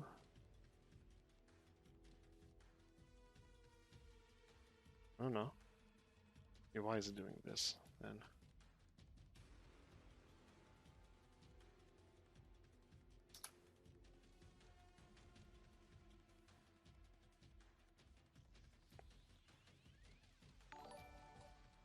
Hey, thanks for the follow. Yeah, there we go. So this just desaturate. Oh, when I desaturate it, it becomes blue.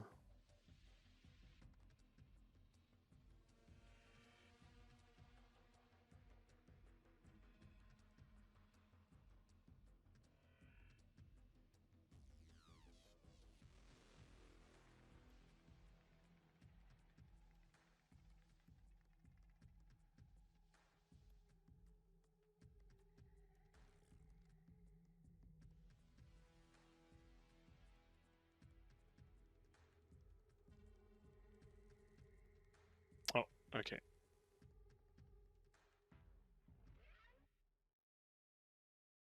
Okay, this is more, I think, what I want. I think. I'm actually not sure.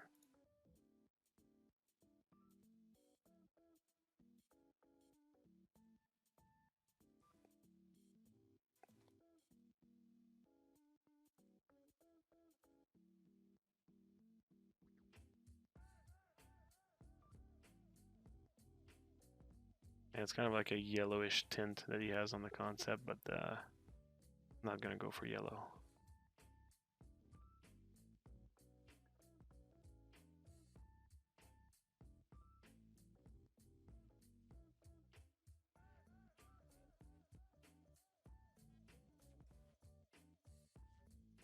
Okay, so I did that, stylized. Now, is my metal okay? We don't see a lot of the metal parts here, but it's gonna be easy. It's gonna be quick to say. Yeah, seems like we're good. So we got this, and now there's just a little diamond thing here.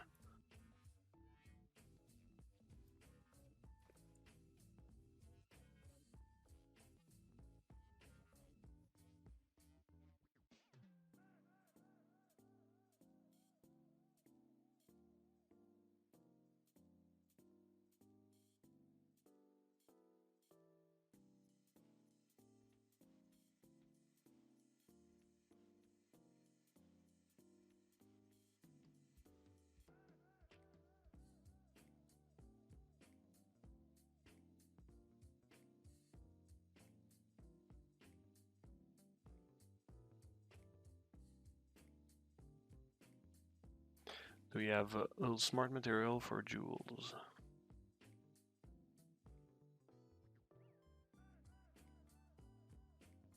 Glass visor. It kind of like looks like ooh, marble.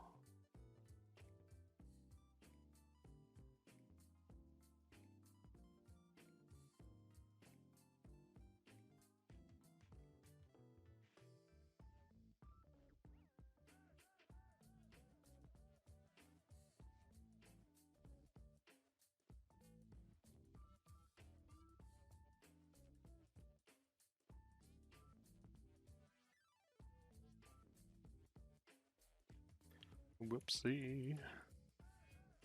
Jeez. That was some spelunking inside of the mesh.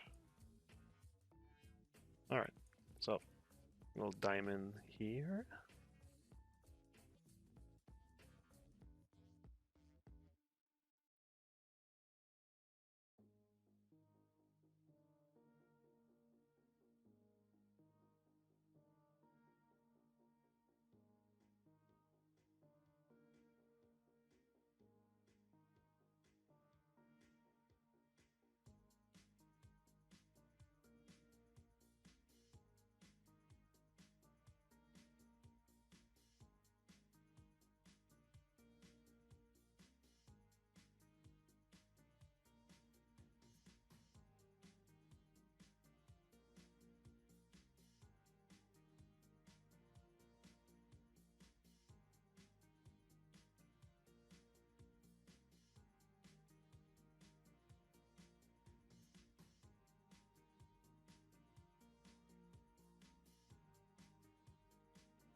Vamos Brazil.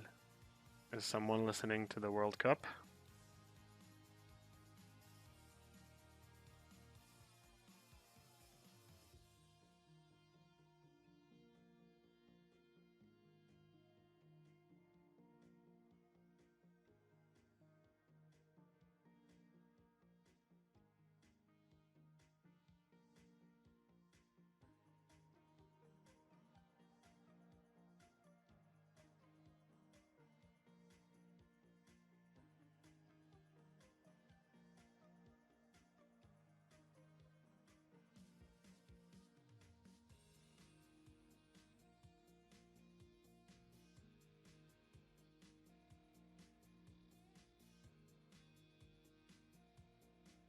I'm gonna add something just to make the curvature pop a little bit.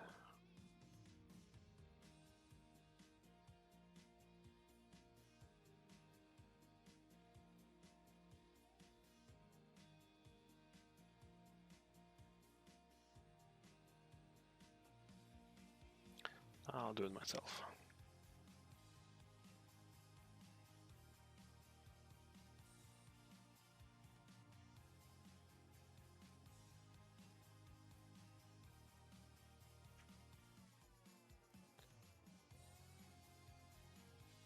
Big fan of your work. Well, thanks.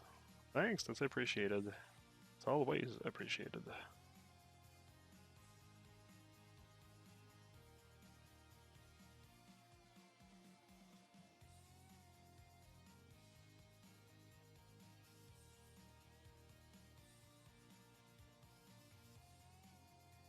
There we go. I think this is going to help to make things pop. Overlay, soft light.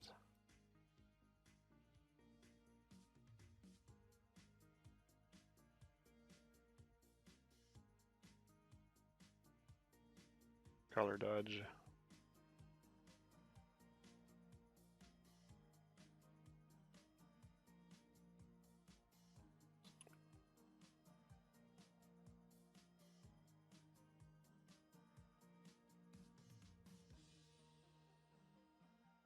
Wow, super subtle. Also, like if it needs to be like a diamond, it would need to be like a different kind of like reflectivity and everything. So I don't know how far we can get with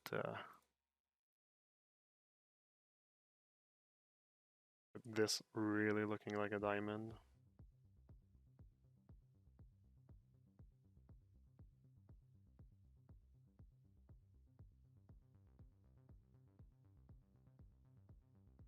Yeah, I guess if I add metal metallicity,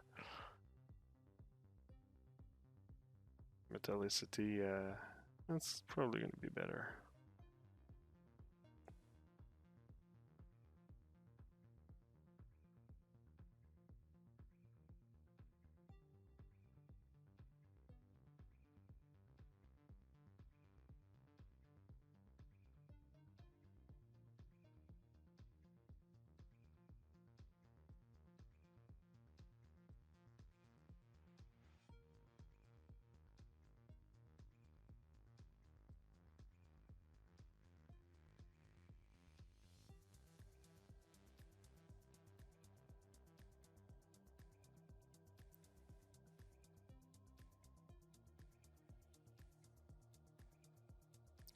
I guess that we can actually do with that. It's probably enough. All right, and for the last part,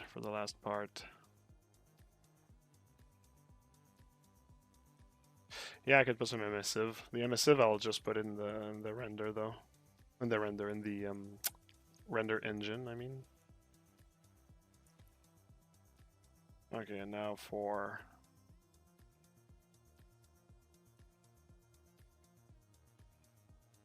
it's not a diamond, but whatever.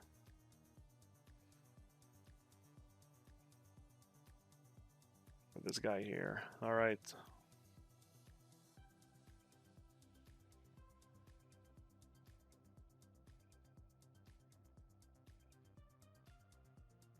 Technically,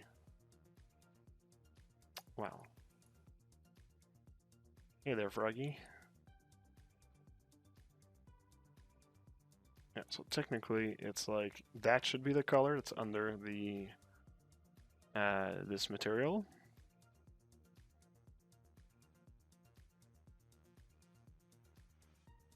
Let's just look at our passes here, the ones that are really like necessary, and like the scratches I'm good with them.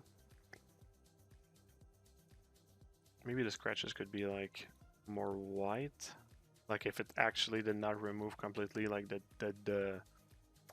dye, I think which is it, the blue tint. Like it didn't scratch it off, it's just that it's like the white scratch basically.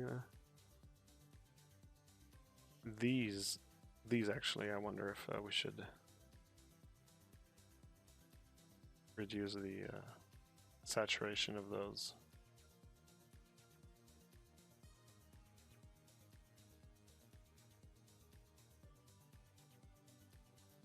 Edge damage boost. I don't even see the difference on this material for edge damage boost.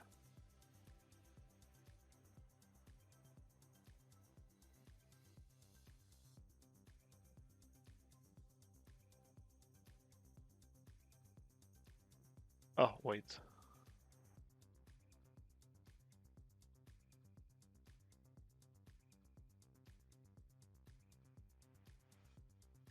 Yeah, that's for the boot only.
Yeah, not saturating too much the small scratches, I think, is where I want to go with that. And now the actual withering. And it takes a lot of time to change the...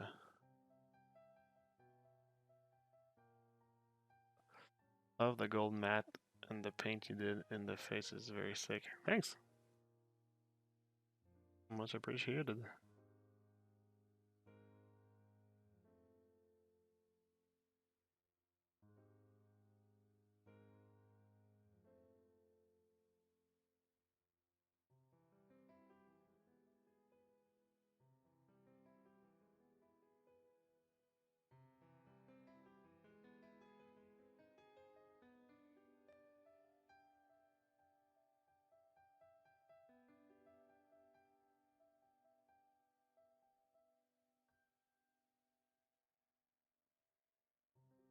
I think I need to just... maybe I need to just do it sharper, actually. Okay, let's add a sharp filter here.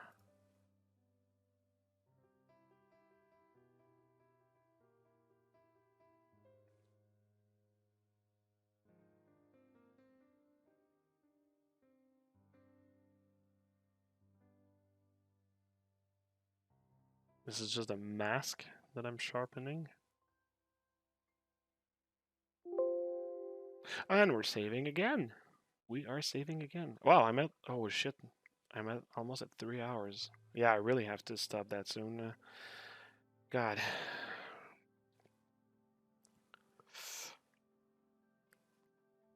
Like, there's still a couple of things I wanted to check around, but it's... yeah, I need to get on with what I was doing before. So I'm gonna add the sharpen on the other side, on the gloves, and even if it's not perfect, I'll just roll with that. And the stitches, I'm gonna make them a bit lighter because now we don't see them.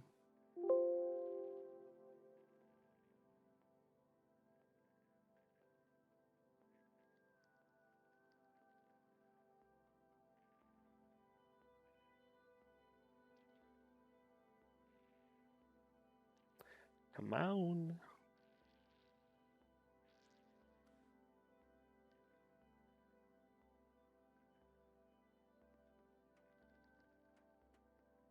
Come on, man.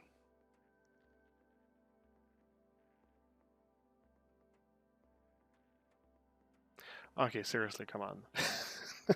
Just fucking save.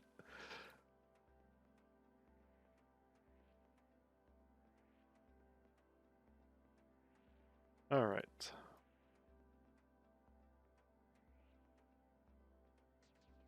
Yeah, that sharpness actually helped. One would think maybe I would need to put some sharpness on this letter here. Nah, I like it. For the moment. Ask me that again next time I watch my work.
Yeah, I think what's going to happen is that I'm going to leave it like this, and at some point when I do the polishing, I might actually go and by hand kind of like remove some areas and boost some areas, because it's hard to really just get like everything that I want it to look like with the sliders and all. So yeah. So stitches, let's check for the colors, and then let's call it done.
Oh, it's hard.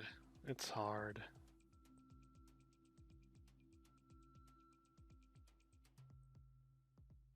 It's hard to stop. There's still some stuff that's bugging me.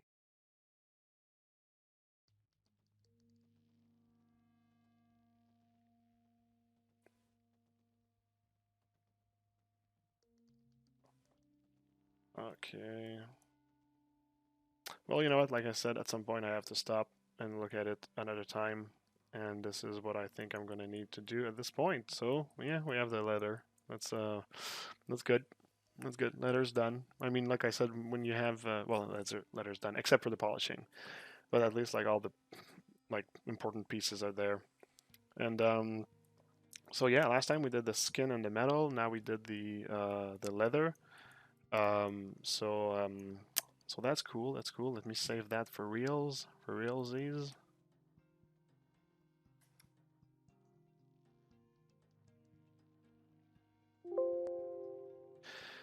So yep, we in retrospective of today, before I stop the stream, um, the so last time we did the skin and the metal. Now we actually have the leather that's done. We've pretty much started from scratch everything.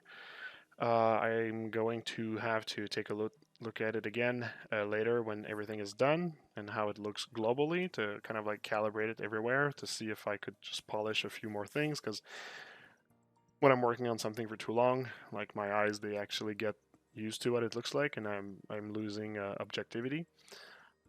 Next time I should do probably like the cloth parts, and after the so yeah, what is left? The blade. So the blade, yeah, it's just going to be copying the metal and seeing how it is. Cape cloth is cloth. That's probably what I can do next time. Chainmail is done. Fiber is cloth as well. We've done the leather. Yeah, I mean there's going to be rope. There's going to be the rope to do. So yeah. Oops. It's kind of weird. My oh yeah, the software is okay. There we go. It was like just like ending the save. Rope is pretty much going to be like cloth as well. Skin is done. So yeah, I mean like once we're done with like cloth part, it's we're pretty much going to be done with the character for the textures. At this point, afterwards, I'm going to go into like polishing and everything, and then I can like integrate it in Arnold. We'll see how it goes. I might need to come back on Substance and kind of like boost a few things or whatever. I'm gonna test my lighting in Arnold, do a couple of like render tests or whatever. We'll see. And when I like what I see, I'll just go with the whole shebang, the whole render shebang. So that's cool. That's great. That's great. That's great. So what is chat saying before I leave? Hey Marco, greeting from Spain. Great streams. I watch it on YouTube because of different hours. Thanks for sharing those ninja techniques.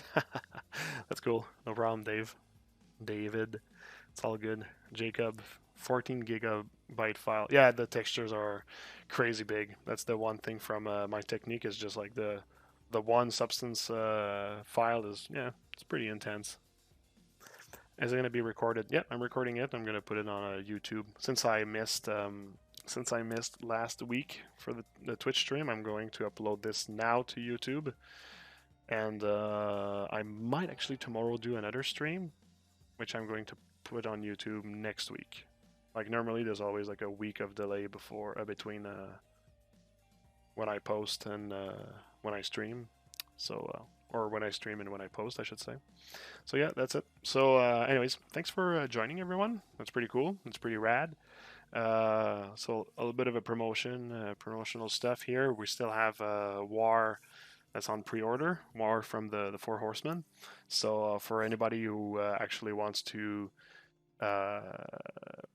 wants to check it out, we actually created this IP, which is called Neo Apocalypse. It's one of the thing I'm the most proud of, and you can actually learn a lot from the lore of this universe. The people in this lore, the Four Horsemen, the Archangels, the Elementalists are gonna come soon. And oh, thanks for the sub. That's cool. That's cool. Thanks. And you can actually learn a bit from like where those characters come from. Um, I love that website. I think it's pretty cool. It's like a little wiki thing, and then you can actually like see the characters themselves. I've been using the same technique I'm showing you right now to do these renders here. And yeah, I mean you even have like the little skills, the stats of like what they do and everything, like if they were in a video game, just to give you a little bit of like context of like who they are and whatnot. Couple of renders, and you actually have the images of the sculpture themselves. That's the so this is all like real 3D printed and painted stuff.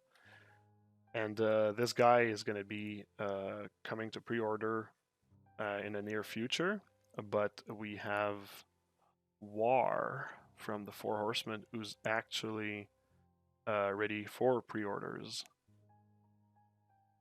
So War, the first of the Four Horsemen. You got it right there, bud. Look at that. Looks super rad. I'm really happy about the paint job and everything. And yeah, so if you go on neoapocalypse.com, neo-apocalypse.com, you can actually check it out. Check all those characters. You can even buy this one. Like I said, it's out now.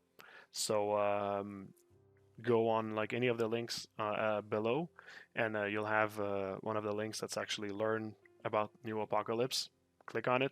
You'll be on the website. You can check it out. You can check whatever we're selling on the store. We have a lot of tutorials there, STLs, that sort of stuff. A ton of stuff to have a lot of fun. So sick. Thanks. Thanks. What 3D printer was used for that? I don't know because it's XM Studios who took care of the production of this one. So, anyways, guys, thanks for guys and girls. Thanks for joining in, folks. I should say folks. Folks, thanks for joining in. And like I said, I'll try to do maybe one tomorrow again. We'll see if I have time, but that could be good. It could be cool. And yeah, thanks for tuning in. That's awesome. So everyone, take good care, and see you tomorrow for another texture matinee. All right, take care.